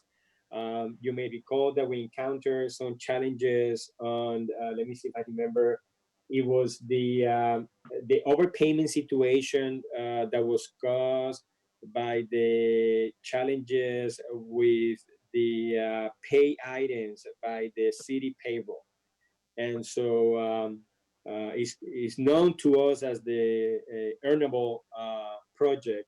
And so again, you don't know this, but we hire Marty at that point to help us to develop and disseminate a consistent message to our membership as well as to the media. And so with that, let me introduce Marty to you. She is the owner and principal of Communication Advantage. Marty has served more than 100 cities and special districts and counties and state and federal agencies and retirement systems through her career. She is a member of the adjunct faculty at the State Office of Emergency Services, California Specialized Training Institute, helping prepare public safety and other local officials. She is part of the training team of the Institute Crisis Communications courses and the Essentials of Emergency Management course. She, as a journalist for 7 years, she also covered all aspects of local government's course and politics, which she loved to do. She was a public affairs manager for Alameda County for 11 years, 25 years on adjunct faculty at the California Office of Emergency Services, and again, owner and principal of Communications Advantage. So with that, I introduce you Marty Boyer, and I'll turn it over to Marty for her presentation and comments. Welcome, Marty. Thank you very much for your time this morning. Thank you, and I'm delighted to be here and meet you at last, the board members. Even if it's this e-meeting, it's sort of proof that Rod Serling is alive and writing, but it's been remarkable how well it works too. So I am happy to be here, and I'm actually kind of relieved to find out that this works very well, and yet it doesn't work perfectly, because my goal is that the landscaper and his leaf blower does not show up, this being Thursday morning, until we are done here. Anyway, by way of introduction, and I think Linda has a presentation coming up here. I think so. We got it? I think they're working on it to get it back on. Okay. So I don't know if it's Linda or Barbara. I will just. Sorry, Marty, I'm having problems getting it back up. Okay. Okay, here it is. There you go. So going to the next slide, please, the introduction. So kind of echoing what Roberto had said, first I want to acknowledge what is apparently or clearly a long commitment by both boards to open and transparent communications to your members, and especially the recent decision to enhance and expand member outreach and engagement. It's just so appropriate at this time. It's become very obvious that our members these days expect choices in how they get information, and even what kind of information they get, and most importantly, when they get the information. They want convenience and they want variety. So this plan is a reflection of the board's commitment to that kind of an enhancement, enrichment of your communications. I really can't go any further without making a mention about COVID-19 factor and its potential impact on our plan. It's very clear, just like everything else, there's a whole lot of it depends going on here. It's raised a real paradox. And on the one hand, COVID-19 has underscored the importance of factual, timely information and how much we need to do to help inform our members as well as the outside world as they're interested. But at the same time, it also may very well thwart our efforts to complete some of the strategies and goals that we had hoped to achieve in the coming months. So we're going to have to do a lot of waiting and seeing, just like everyone else has. For that reason, this report is sort of in two parts. That's changed a little bit since the hard copy of the plan was developed. And the two essential parts I'm going to present to you are, first, a very few high priority strategies and objectives that we hope to achieve and we believe are very doable. And then secondly, we have a bigger bucket full of longer term potential ideas, objectives, and strategies to achieve them. So we'll go through those. I do want to note that as we've developed this plan, At every step of the way, we are balancing the exciting potential of our ideas with the practical day-to-day realities of our ability to implement them within our resources and staffing that may be available to us.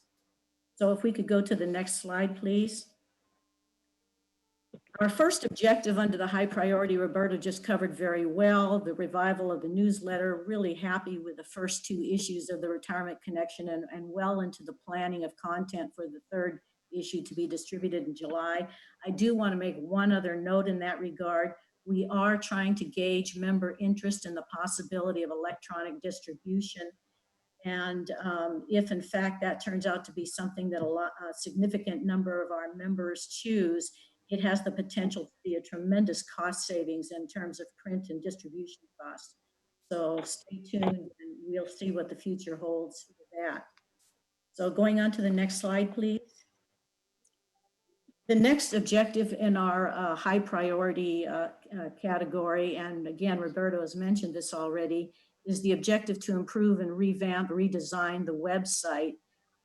That, of course, is going on now as a separate project, and a vendor is well into discussions on that project, and we are eager to see a launch of it perhaps later this year.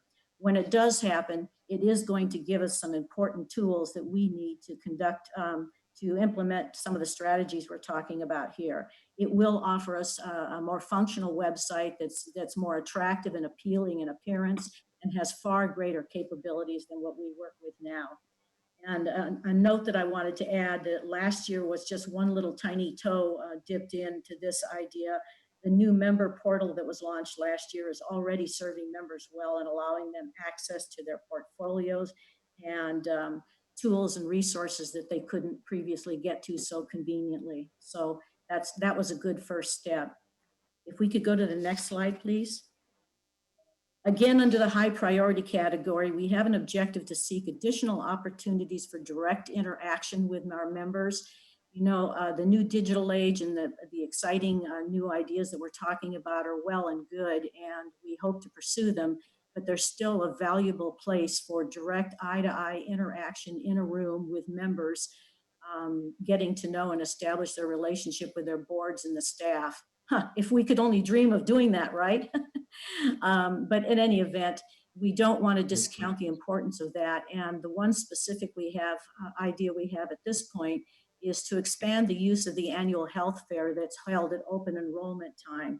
There seems no real reason we couldn't expand and step up that event to be something very special that includes informational tables and references and resources and chances to interact with our staff and perhaps some vendors and partners who might staff the effort. This is a strategy that would probably require finding a larger venue and may incur additional expenses. And of course, stay tuned. We would be back to you with those issues. So if we could go to the next slide, please. Again, under the high priority list is the strategy of increasing the use of email blasts. Yes, we get a lot of emails in our inbox. All of us get emails every day from everything we ever participated in, but they work. And we are currently using email blasts in a selective way, but we do want to explore to see if there's opportunities to use email blasts that can provide more immediate notifications, reminders, and be used to complement some of our website enhancements that we hope to see on the horizon. The one challenge one always has with the email blasts is trying to keep an updated and fresh database of email addresses. But that is not something that should stop us from weighing, benefit we get out of going ahead and trying the strategy. So we'll be exploring opportunities for that. And the next slide, please. Now we get to the large list of ideas that we have, objectives and strategies to fulfill them that are a little more dependent on what the upcoming months hold for us. And the first objective, we have a number of strategies to try to achieve this objective, and that's to maximize the potential of the improved website once we have it in place. And the first strategy that we're suggesting here is creating webinars for both live and on-demand use by our members. We are presenting now, as Roberto said, a couple of on-site workshops that are very valuable both for active members and retired members. there is no reason why those can't be created also as webinars and posted on the website, delivered live on the website and then posted for on-demand use. It's convenient for everyone, and it allows, again, our members to have choices to do things. Our business active members can bring them up at their convenience, and they're particularly valuable, for example, for retired members who may be less mobile. But in any event, it provides options again, and they would typically be taught by vendors or staff members or partners related to the topic of the webinar. The starting place would probably be to create webinars of the 2 workshops that we routinely provide, and then work from there, because there should be other topics of relevance to our members that we could provide in webinar form. But they would be a complement to what we already do. And by the way, COVID-19 and this very Zoom meeting right here only underscore the potential that we have of doing things in different ways than we've done it in the past that are more convenient to our members. So it's kind of exciting to see this whole era unfold. If we could go on to the next slide, please. Another strategy to try to make use of the new website would be to create an online question submission function. This is a very simple function that many organizations are using, and I would invite you to think of the analogy of your healthcare provider. If you are a member of Kaiser or Sutter Health or any of the major health network providers, you probably already use a question submission box that allows you at your convenience or when the need arises to email or to submit a question to your doctor or your physician's assistant or whoever is in the health network that's appropriate at the time. And usually within a pretty reasonable amount of time, the same day or possibly the next day, you're going to get a response. And they can compile those at their convenience. It's something that works for everyone. And it seems to me very analogous to the members in the retirement system that may have questions. And much like at the doctor's office, if a member submits a question that's a little too complex, they can be told that they need to make an appointment and come in and have a face-to-face conversation, or even a FaceTime or Zoom conversation. Again, we're finding out how many ways this technology could be part of our new normal. So we'd like to explore creating that online question submission function. By the way, there's a note on the cost of that. While it would require staff to download and deploy the questions for response from the appropriate staff person, that's pretty well going to be offset by the savings of the time it takes now to have an unpredictable person show up at the front counter or a phone call come in that may have to wait because the right person to answer the question isn't around, or maybe it takes 2 or 3 steps to get it to that right person. So that's not to say that we wouldn't welcome the member that shows up at the front counter or calls, but it certainly can reduce the load on unexpected and uncalendared time spent to deal with questions that might be easily dealt with online. So if we could go on to the next slide, please. Yet another strategy to make use of the new website is to create a live chat function to allow members real-time interaction with staff. Now, this is clearly a major step up from the submission box, the question submission box. And it's a little trickier, but it's something worth exploring. It's important that we would perform due diligence and really search for entities similar to ours that have tried the live chat function and see how it works and if it pays off. That one, this strategy would require staffing considerations because, of course, a live chat function doesn't do any good if there isn't somebody there to field them in real time, at least for a particular set of hours a day. But these are some of the questions that we would have to be exploring. So if we could move on to the next slide. Another strategy, this is a very exciting one to me. I'm excited about proposing this to you. This is again under the heading of maximizing the website. I'm proposing the idea of creating short tutorial informational videos that would be available on design. And for those of you that are familiar with a Khan Academy, I would point to that as the example. The Khan Academy in its brilliant selection of 2 to 5 minute simply produced videos that address any number of academic topics that appeal to kids from kindergarten to adults studying for their MCATs or LSATs. The Khan Academy has been a tremendous success across this country, used by millions of people. They are usually staffed by experts in the field, professors, and sometimes by celebrities. And some of you may have actually seen superstar LeBron James's Khan Academy. He's done more than a dozen of these where he leads in and they tie a science question and answer tutorial to his question and his topic. It may require additional funding, but the potential is unbelievable. I see us being able to do everything from a microwave capsulization of the workshops that you now provide to other kinds of topics. A 2-minute video could show someone how to change their beneficiaries on their plan and how to fill out that form. It might take a look at the 5 or 6 top tips, criteria you should be considering when you're thinking about retiring. Or we might even have videos on safe travel tips or whatever's relevant to our active members as well as our retired members. So anyway, it's an interesting idea and I'm excited to talk about that. So if we could move on to the next slide, please. Now we go into the, the world of social media and its potential. And as I go into this and our couple of recommendations, there are a few principles that we considered when we talk about social media that I want to stress. And number one, less is more. The fewer platforms that we develop and can maintain well, the better. A few platforms well done is far better than many platforms ignored, neglected, and with the last update 2 years ago.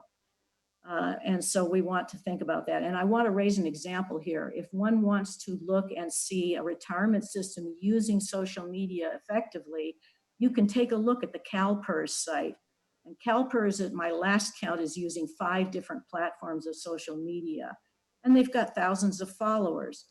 So it gives you an idea of what kind of information and how you can enhance information using social media. But there's a caution. CalPERS is a perfect example of this first principle. CalPERS has a huge, deep bench of veteran, well-paid communications professionals, as well as several contracts with outside communication firms. They have a lot of money to put at keeping social media fresh and updated. We don't have that. The City of San Jose and the Office of Retirement Services is not CalPERS. No city and no county retirement system is. And so we have to live within our means and do what we can realistically do. Second principle is we want platforms that reach varied audiences and give them options. Third, we want to be able to use these vehicles to provide content that's different from the traditional content we're putting out in newsletters or board packets or more straightforward business type methods of outreach. And finally, it's essential that we provide a set of rules for responsible use and participation in any social media we decide to dip our toe into. So with these principles in mind, we had just 2 recommendations. The first objective in social media was to recommend a platform that's simple to use, that shares information quickly in a lighter format, allows us to post features, photos, and graphics, and encourages some responsible comments and participation by members. For example, we are suggesting that we create a members-only Facebook page, which is something everyone understands and everyone uses, very quickly can be put together. And I thought of an example earlier in this meeting, you were talking about an opening for a new board member.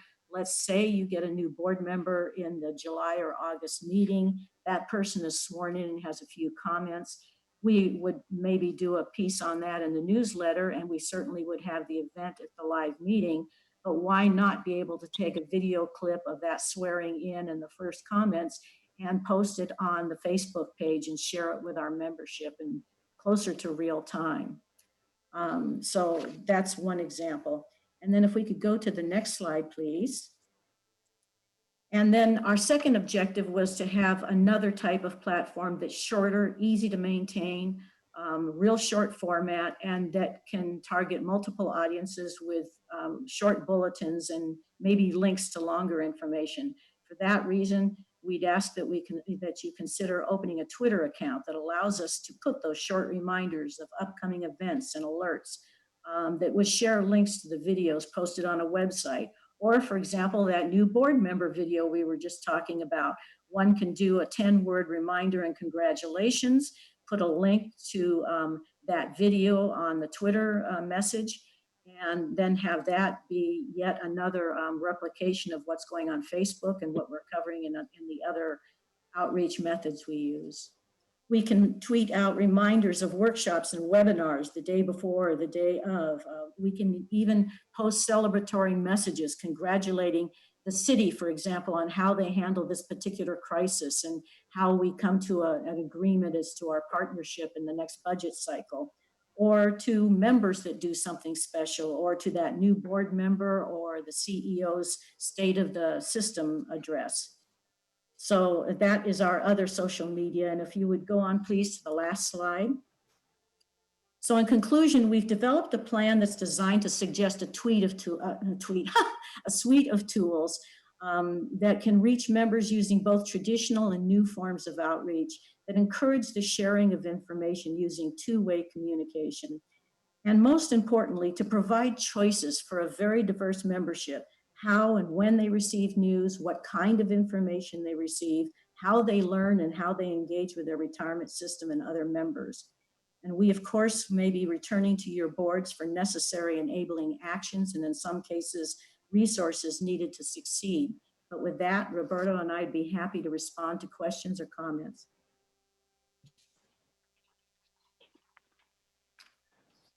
All right, thank you, Marty, for the presentation. We'll just go ahead and go down roll call for questions. Drew, do you have any comments, questions? Yeah, I do. Hang on, let me take up speakerphone. First of all, Marty, really, really good job. Thank you so much. So sometimes it's not what's said that's important. And Marty, I'm with you 100%.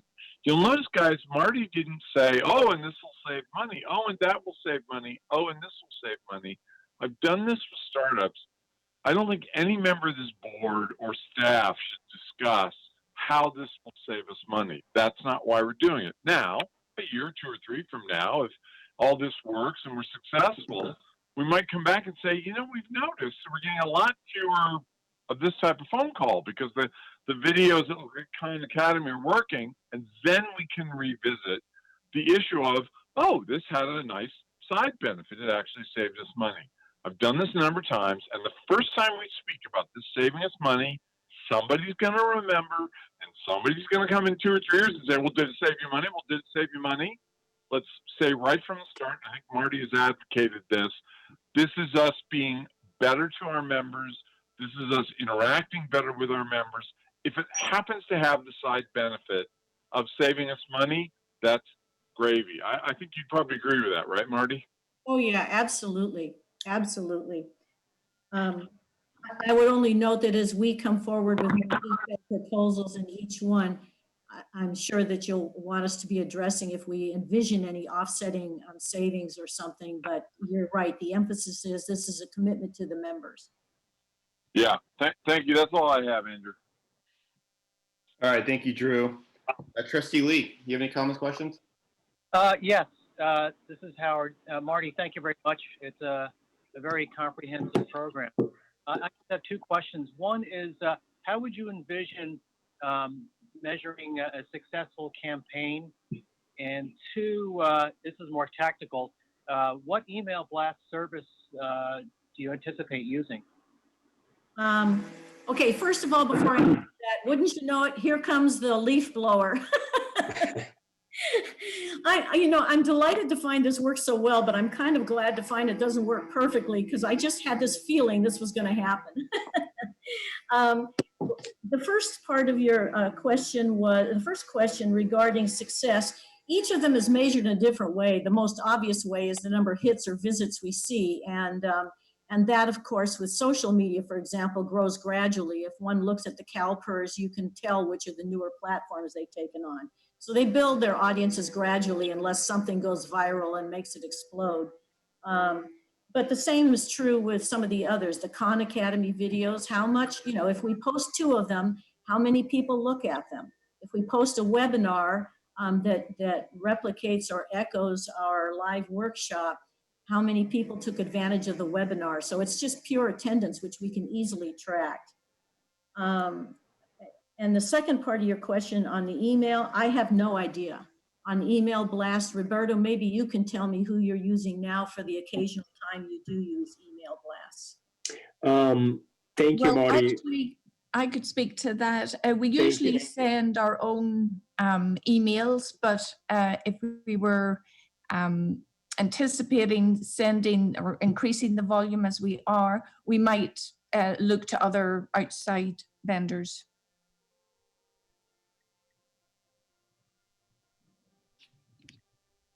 Okay, great. Thank you.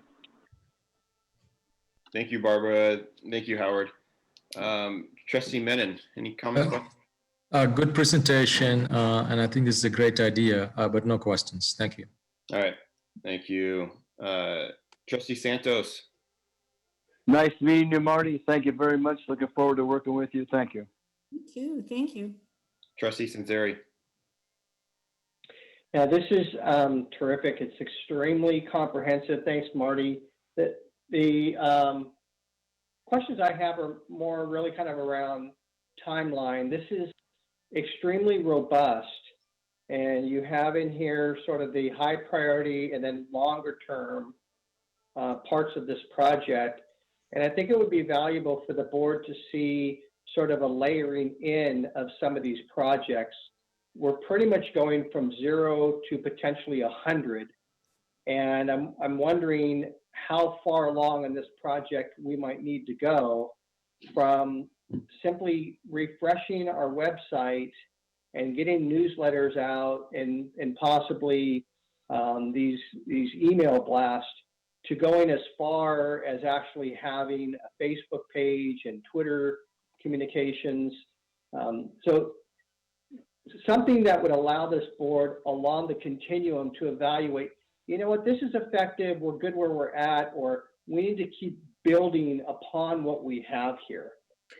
That would be one thing that would be valuable for our board to consider. Thank you, trustees and Sari. And let me take that one, Marty. Obviously, I invite Marty and Barbara to join in the conversation. Very good question. Very good question. And so the one way I can answer that is actually twofold. You see that the presentation is a strategic communication plans. And basically the concept of being strategic is that we don't view this as a short-term implementation. So it's going to take time. Clearly, what we presented to you this morning is, as you mentioned, very comprehensive. And I think you used the right analogy by going from 0 miles an hour, or maybe we're going 5 or 10 now with the newsletter, to trying to go 100. And so I think the concept was, let's present this to the board. Let's make sure that we get a discussion with the board and approval on the concept. And if you are in agreement with conceptually what has been presented, then we have to kind of go back to the drawing board and start drafting and putting together timelines, right? That as you said, will not only be helpful to for the board to understand how we're moving forward, but also not just timelines, but ways to be able to measure whether these implementations have been effective or not. For example, we spoke a lot about the website. We're still a few months away. I would say it will be sometime in the late part of the first quarter of the new fiscal year when we may complete the revamping of the website. But I don't want the board to think of the ways the website being revamped as a one-shot deal. I think we want to improve it to the point where we think we can start implementing some of these options, but I think we want to be in a situation where we're always thinking about how to keep the website not only fresh but very user-friendly. And so I will view that as a continuous process. So you are correct. We need to come back to your board once we have the website, at least the portion that we want completed by now, and start delineating timelines on when we're going to see these recommendations implemented. I hope that that's say answer you were looking for. I don't know if Marty and Barbara have any comments besides that. Well, I'll add one comment is what I would envision, and I was right with, I'm right in tune with Roberto. We're trying to present a conceptual idea to you today, and that became even mushier once we had COVID-19 affect the timeline of so many things. But even more important is the development of that website. So once we have some buy-in, we can see a little bit more the next few months and what it looks like. I would imagine creating a timeline graph where a spreadsheet, in which you can actually see the various goals and objectives on here, where we are and what we anticipate in the way of a timeline for them. And that also allows you to hold us accountable for our progress on the project. Great. This is very helpful. I think it's terrific. Part of the reason for having a timeline is I think it allows us to evaluate the need of the robustness of the plan as it's being implemented. If we're adding webinars and tutorials and all these tools, but yet we find along the way that it's not being utilized, then I think we as a board need to question how deep we need to go with this communications plan. So I think the layout of the strategy is terrific. I think the actual implementation and how deep we go is part of the board's evaluation along the way. So thank you very much. You're welcome. Before we go to the next question, Mr. Chair, I do want to comment something again, trustees and Siri, thank you so much. You are right on the money on that one. I just want to echo what Marty mentioned in her presentation, and she closed the presentation. And I think also the same issue was brought forward by Trustee Lanza, and Trustee Sanseri is correct. This is very ambitious, but I want to make it clear, obviously, and now you just heard me making a presentation on our budget for next year. There are resources that are going to be needed. So we're going to have to find a way to pair how effective and efficient not only do we want to be, but how efficient and effective we can really be with the resources that we have today, because we realize that this takes time and it takes engagement by the staff. And when we are using staff for some specific issues, such as this kind of implementation is staff time that they have less time to do other things.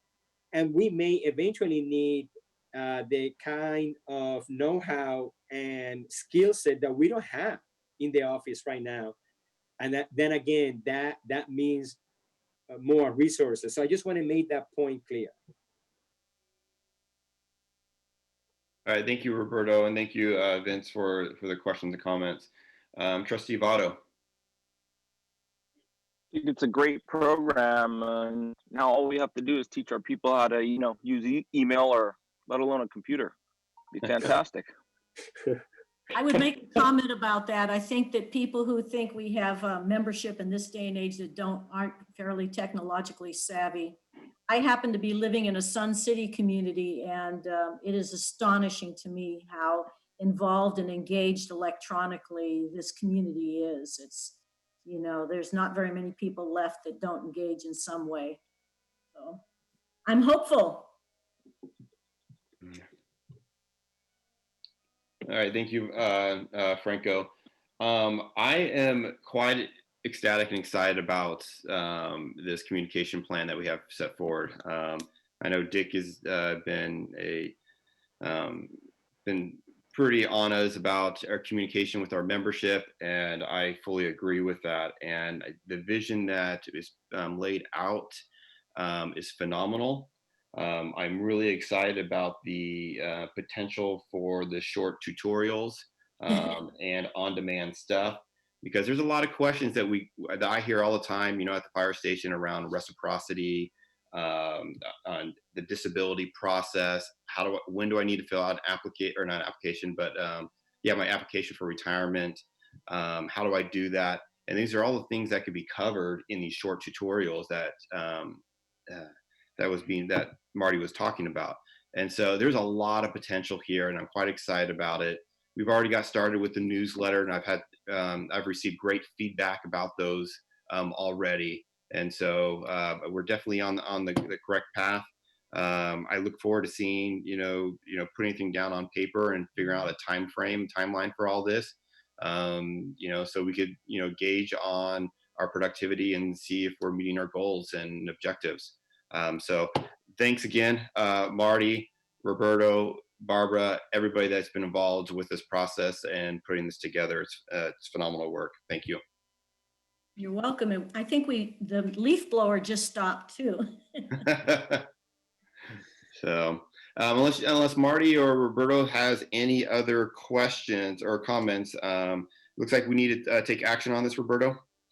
Yes, please. That's the goal. The idea is to also present the same concept to the federated. I fully expect their board to approve the plan in concept, and then as very eloquently Trustee Sanseri requested, it's up to us then from that point come back to both boards with some sort of a implementation plan and timeline.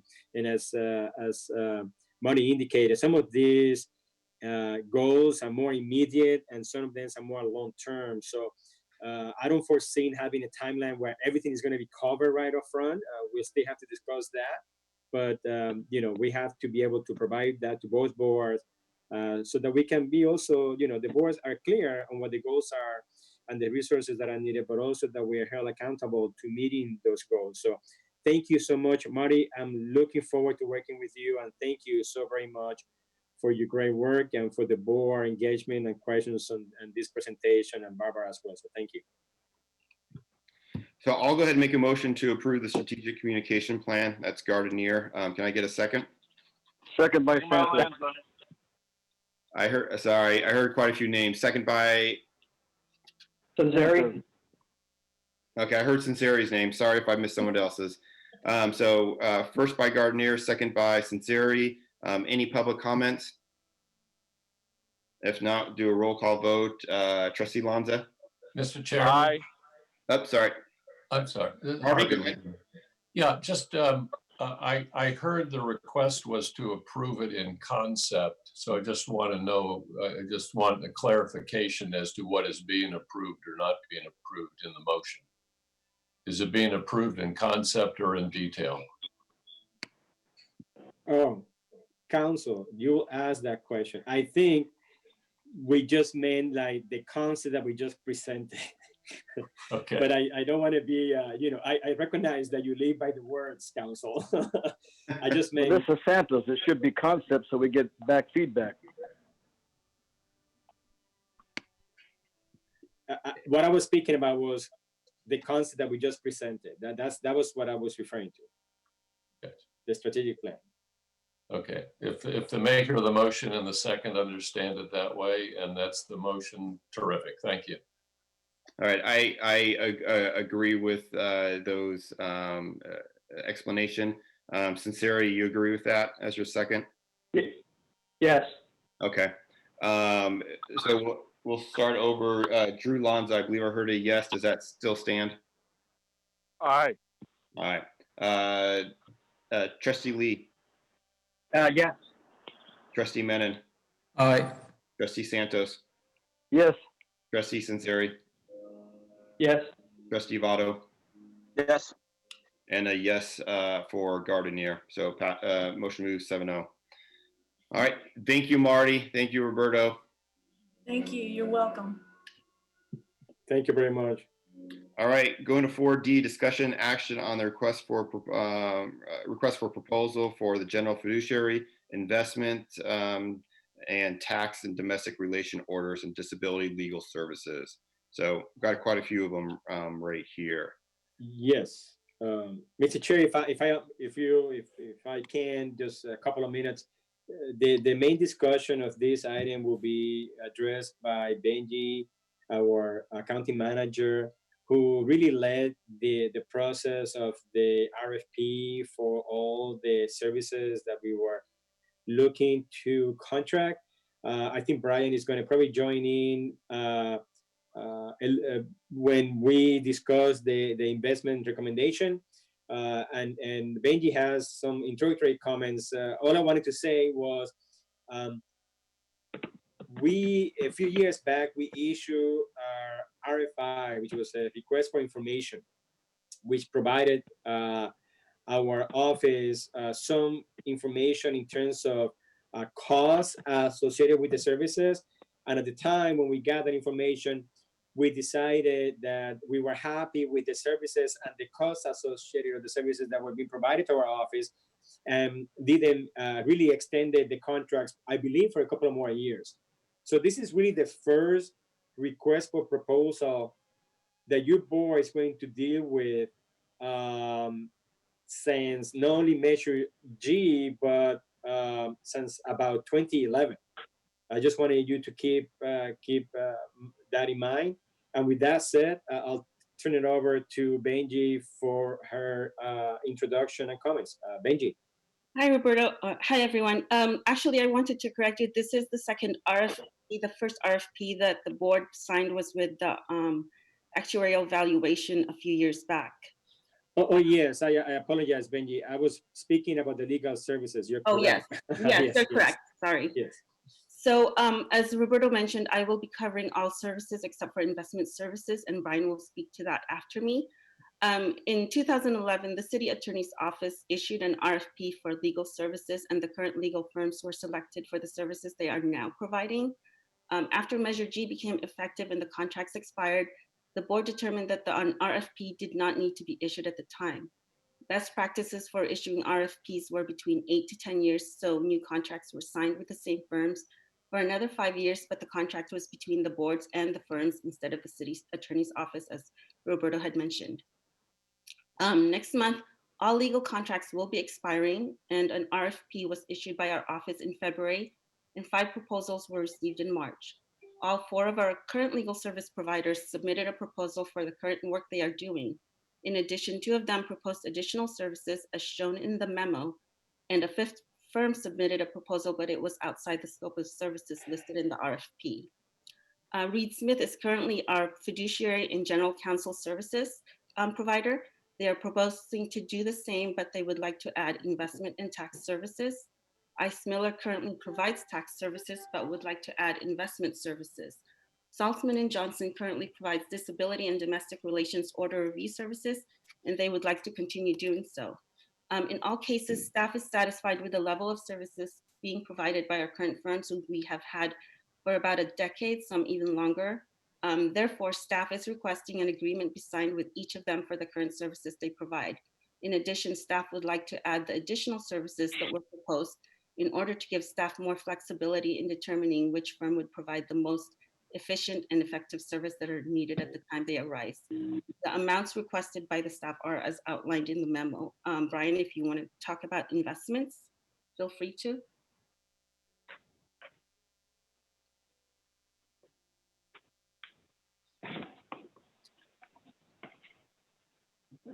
Or I could cover investments too if you want. Is he there?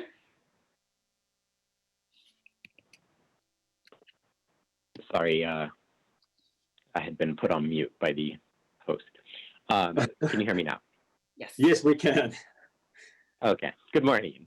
The reason for requesting an expansion of the slate of legal services that staff can use is for investment purposes is, as we approach any particular assignment, which is generally contracting with respect to a particular investment, there's always going to be, a workload that a particular legal firm has, or an experience with other investors in similar type products or strategies that would allow staff to get the best body of knowledge for that particular contract. And so we believe that while we're very happy with Hanson Bridget and Reed Smith, it would be beneficial to add Ice Miller as an option.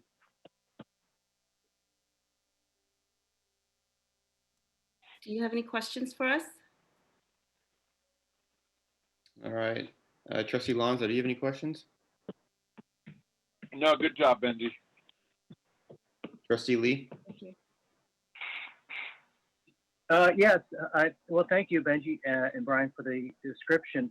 I just have one question. With the firms that you've worked with from the board, they're the same, and some of them are taking on additional responsibilities.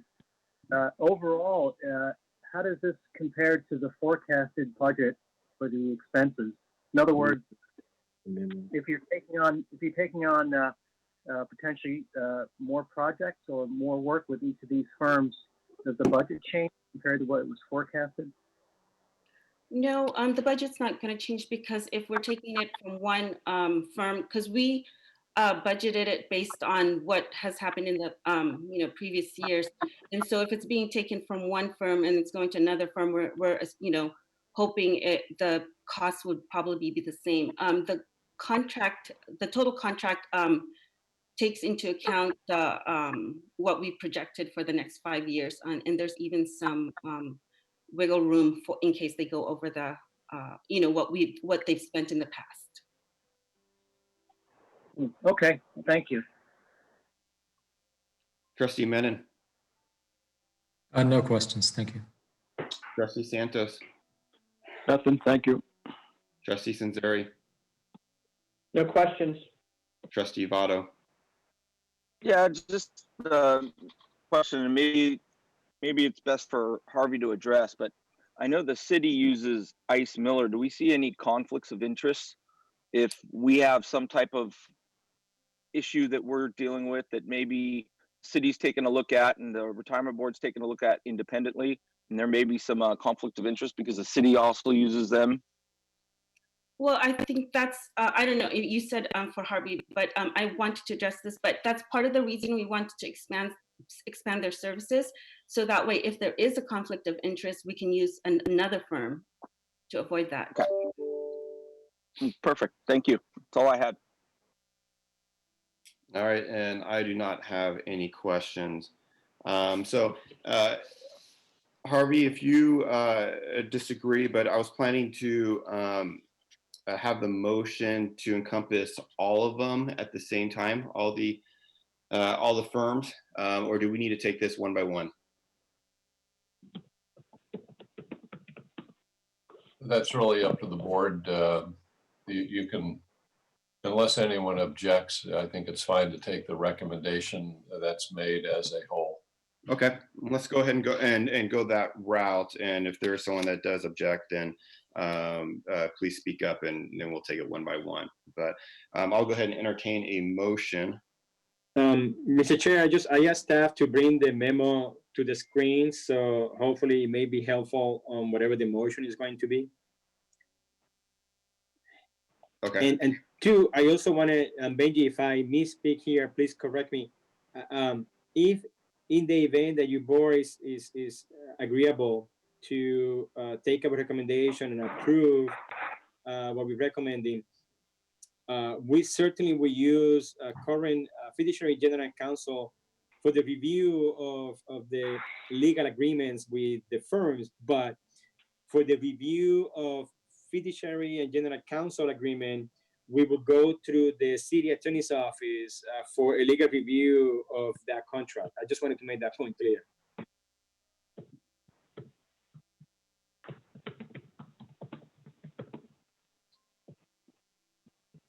This is Santos, motion to approve.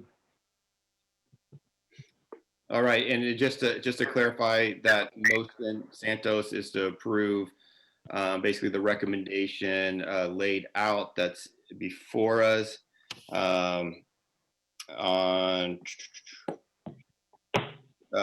page 1 of the memo, which states the terms for all of these for all the firms going to be 60 months. Reed Smith for $1 million, to not to exceed $1 million. Hanson Bridget 600,000. Salzman and Johnson 550,000, and Ice Miller 150,000. Was that your motion? Yes. All right, thank you. And Gardner will second that. Any public discussion? So just a comment, Mr. Chair. Absolutely. This seems so good today, but back in 1995, when we were old City Hall, and I made this motion to have independent counsel, it was like a revolution. And here we are today, and I want to thank the independent counsel we have because we exceeded our expectations. Thank you, Dick. Any other public comments?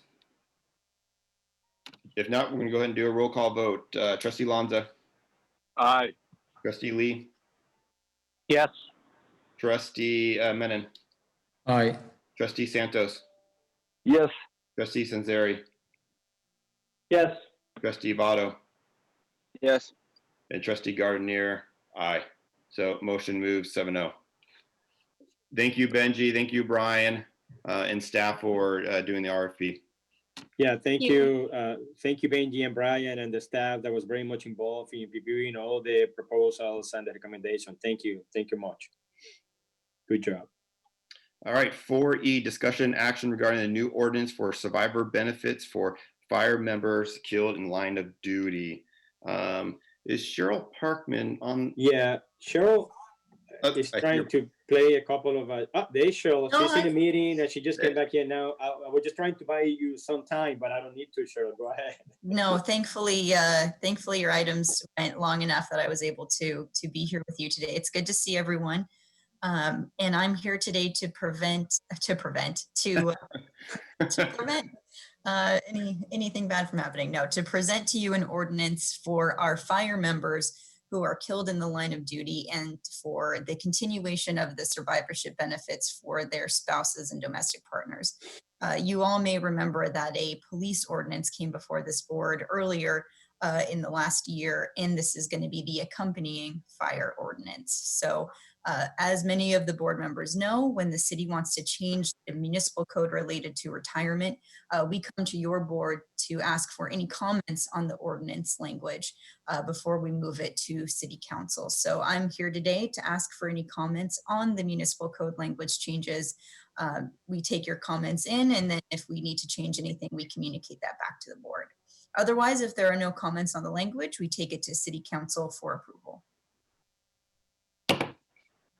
All right, thank you, Cheryl.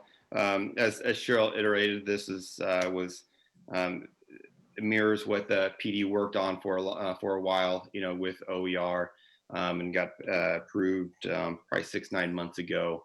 And I want to thank Councilmember Foley, because I know she's been involved on the fire side to try and to get this push forward. Does anybody have any questions or comments that I'll just go ahead and open up for anybody to speak up? Santos, motion to approve. Motion approved. I have a question. This is Howard. Just one question. When I read the ordinance memo and the ordinance document itself, it mentions police in one place and fire in the other. Is this specifically for fire, or is it both cover police and fire? So this ordinance will cover fire, but we've already changed the municipal code language for police earlier in the year. So now both any police or fire survivor, whether it's a spouse or domestic partner, will be able to continue their survivorship benefits should that member die in the line of duty. Oh, okay. Thank you. Thank you. Thank you, Howard. Chair, if I may. Yes. I'm just really excited to see this ordinance come through as quickly as it did. Cheryl, when will this come before City Council? So depending on if we hear any comments back today, typically the board has about 60 days after they hear it on one of their agendas to provide us with comments.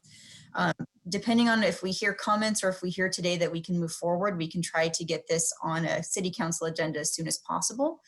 Noting that all ordinances have to go for a first and second reading before council. Normally there are 2 weeks in between, and then the changes become effective 30 days later. So we could look at something in May or June to be effective sometime in July or August. Great, thank you. Sooner the better.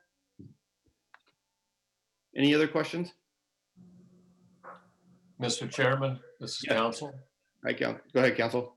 Oh, thank you. As you know, typically when these come up from City Council for comment by the boards, I generally advise the board on the impact on the system or something like that, and we have a discussion about it. In this particular instance, this is quintessentially a bargaining matter between, in this case, the city and Local 230 to enhance a benefit as they had for police. And so I didn't offer the board additional comments about it for two reasons. One, because we don't engage in, benefit determinations. And the other thing is that normally we would look at this and just see if there were any administrative issues with being able to implement it. I don't see any at all. It's very well written in terms of extending what had already been done for police to fire survivors as well. It's nice and clearly laid out in the proposed ordinance. So I just wanted to comment to the board. That's why you didn't hear anything from me, because I don't think there's really anything for the board to do at this stage in terms of taking action or sending comments back to the city council, other than, we're happy to implement the determination between the city and Local 230. Thank you. Thank you, Harvey. Any other comments, questions? All right, I got a motion by Trustee Santos. Gardner will go ahead and second that motion. Any public comments? All right, let's do a roll call vote. Trustee Lanza. Aye. Trustee Lee. Yes. Trustee Menon. Aye. Trustee Santos. Yes. Trustee Sanseri. Aye. Trustee Votto. Yes. And Trustee Gardner, aye. Motion moves 7-0. Thank you, Cheryl. Thank you, Councilmember Foley, for helping with this, and thank you, the POA, for paving the way and doing all the hard work. Great. Thank you, everyone. Thanks. Thank you, Cheryl. All right, that brings us to retirements. 5.1, service retirement. Got Matthew J. Archer, Police Sergeant, Police Department, effective May 16th, 2020, with 26.18 years of service. Robert Magdalone, sorry about that, Police Officer, Police Department, effective April 9th, 2020, with 21.18 years of service. Howard R. Morton, Fire Captain, Fire Department, effective March 27th, 2020, with 21.32 years of service. Raphael Neves, Police Sergeant, Police Department, effective May 16th, 2020, 25.76 years of service. Hector M. Vasquez, Police Officer, Police Department, effective April 18th, 2020, with 32.84 years of service. And I'll go ahead and group in the deferred vested. Randy Fenn, Police Officer, Police Department, effective May 1st, 2020, with 29.29 years of service. Can I get a motion? Motion So to moved, approve, Santos. Votto. Okay, I heard a motion by Santos. I heard a second by Votto. Can't do all in favor. Roll call. Drew, Lanza. Aye. Lee. Yes. Menon. Aye. Santos. Yes. Sanseri. Aye. Votto. Aye. Gardeniers, aye. Thank you for all those that are retiring. I hope you guys are retiring, healthy. Enjoy your retirement, and thank you for your service. All right, let's go ahead and move to 6, death and survivorship notifications. Notification of the death of Robert G. Avila, police officer, retired November 7th, 2013, died March 7th, 2020. No survivorship benefits. Notification of the death of George J. Springer, police officer, retired July 11th, 2009, died March 7th, 2020. No survivorship benefits. Let's go ahead and take a moment of silence, please.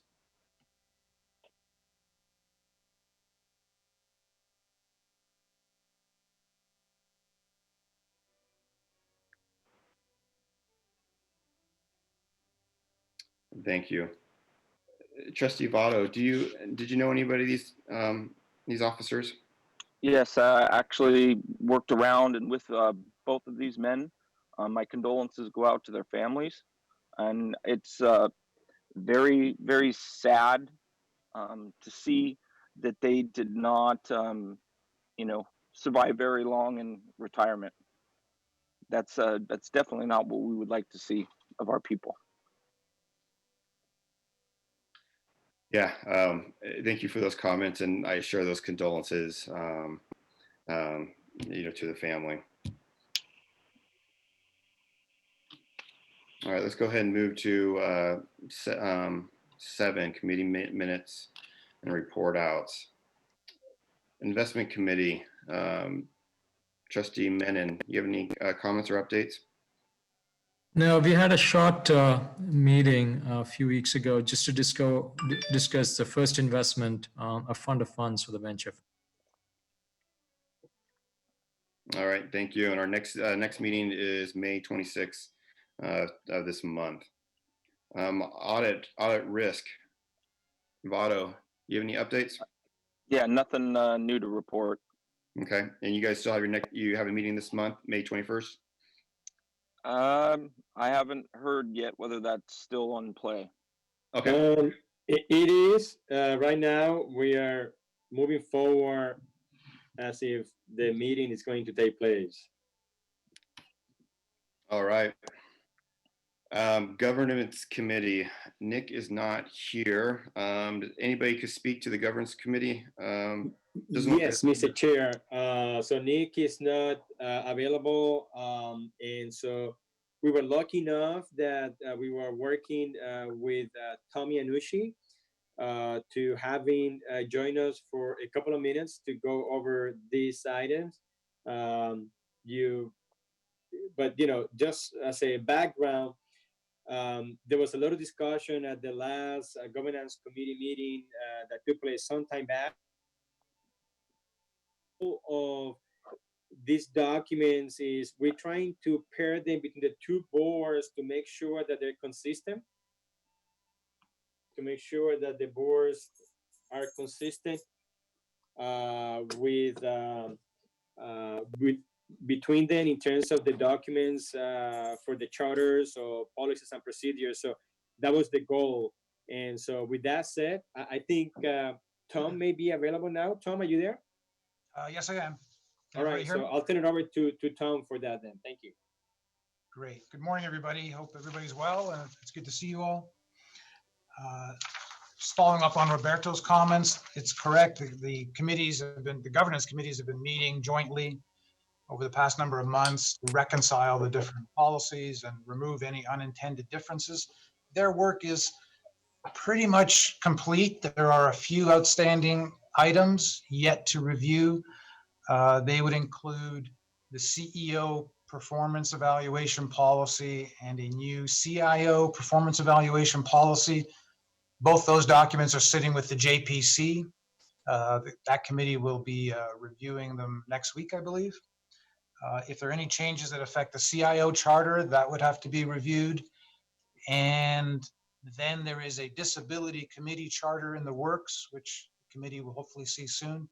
But that is unique to P&F, so there won't be any need for reconciling that charter with the federated board.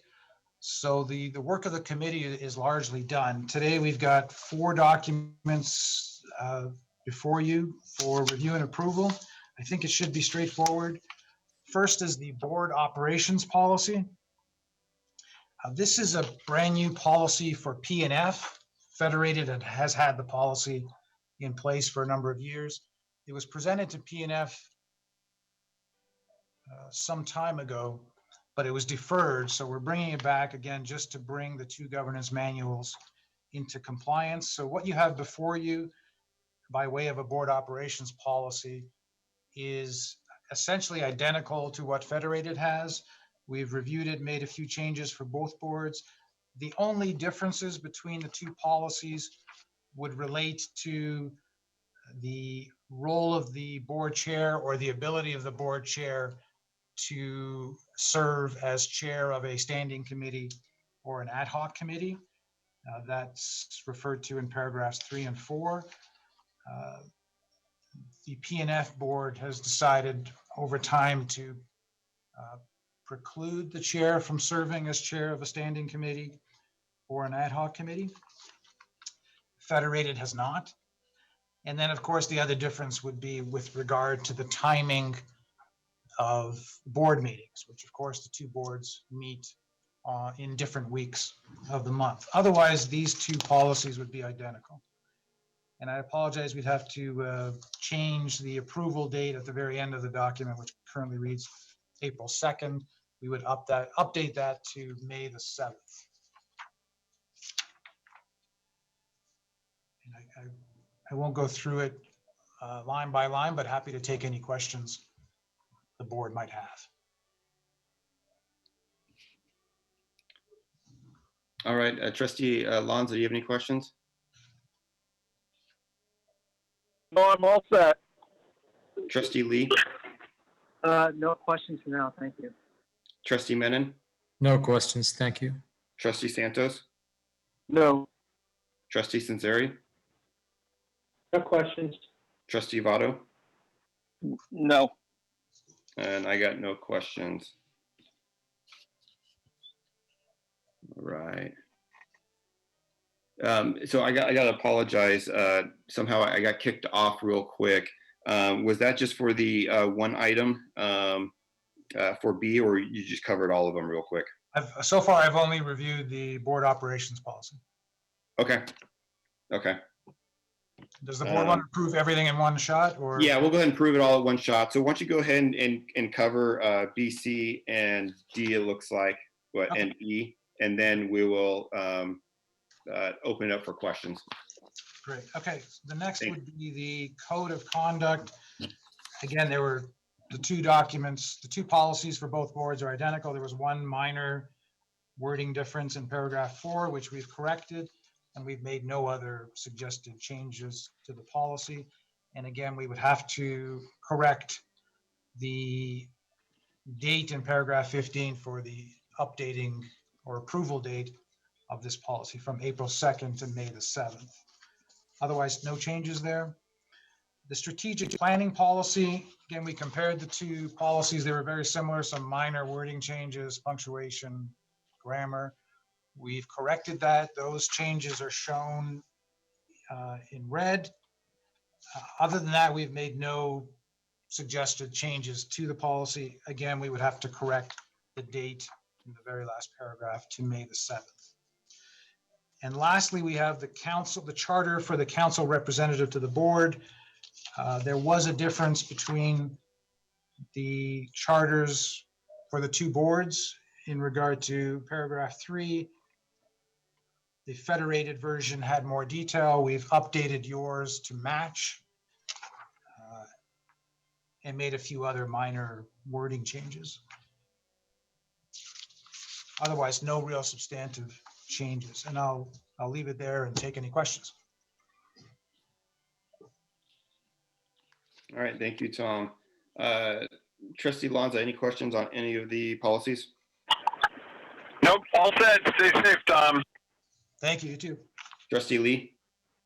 Thank you, Tom. No questions. Trustee Menon? No questions, thanks, Tom. Trustee Santos? No. Trustee Censeri? No questions. Trustee Votto? No. All right, and no question on my part. So I'll go ahead and take a motion to approve. We're going to approve all the policies that Tom just went over, which is Second, Santos. Motion to. Second. Sorry, I heard Santos second. I didn't hear the first. Motion to approve, Howard. Okay. Motion approved from Howard, a second by Santos, and that's to approve items B, C, D, and E. Any public comments? All right, go down roll call vote. Trustee Lonza? Aye. Trustee Lee, Yes. Trustee Menon, Aye. Trustee Santos, Yes. Trustee Sinceri, Aye. Trustee Votto, Aye. and myself, Trustee Gardner. Aye. Motion moves 7-0. Thank you, Tom, for all the help and all the updates and presentation. Great. Thanks, everybody. Stay well. You too. All right, that brings us 7.4 Disability Committee. Trustee Santos, any updates? No, it's not on the screen, so I got to hear my other side. But anyway, Trustee Alonzo and myself and Roberto and our staff was able to help a police officer here. I think last month they had a non-service and help out with the financial issues. And so I thank everybody, and we'll keep posted. And I guess they're trying to do the best they can to make sure there's enough cases and make sure nobody has any financial issues. And we're going on. So thank the staff, everybody doing a very, very good job. Thank you. Thank you, Trustee Santos. JPC, Trustee Sinceri. Yeah, we've got our next meeting on Wednesday, the 13th scheduled. Nothing since then. All right, thank you. That brings us towards the end of our agenda. Any proposed agenda items for next month?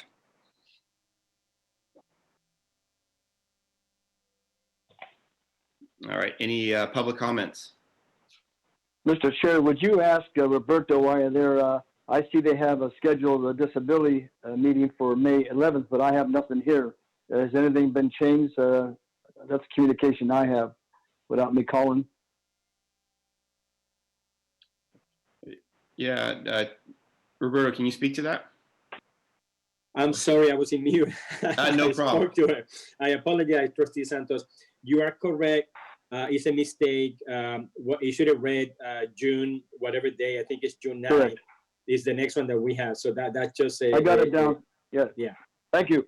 Thank you, Chair, and thank you, Roberto, and all the staff. Thank you. All right. I didn't hear any public comments, so I just want to thank everybody for being here, and I hope you guys all stay healthy and safe, through these tough times. Yeah, thank you for everybody working together and getting this meeting through. So if there's no any other comments, I'll go ahead and adjourn this meeting.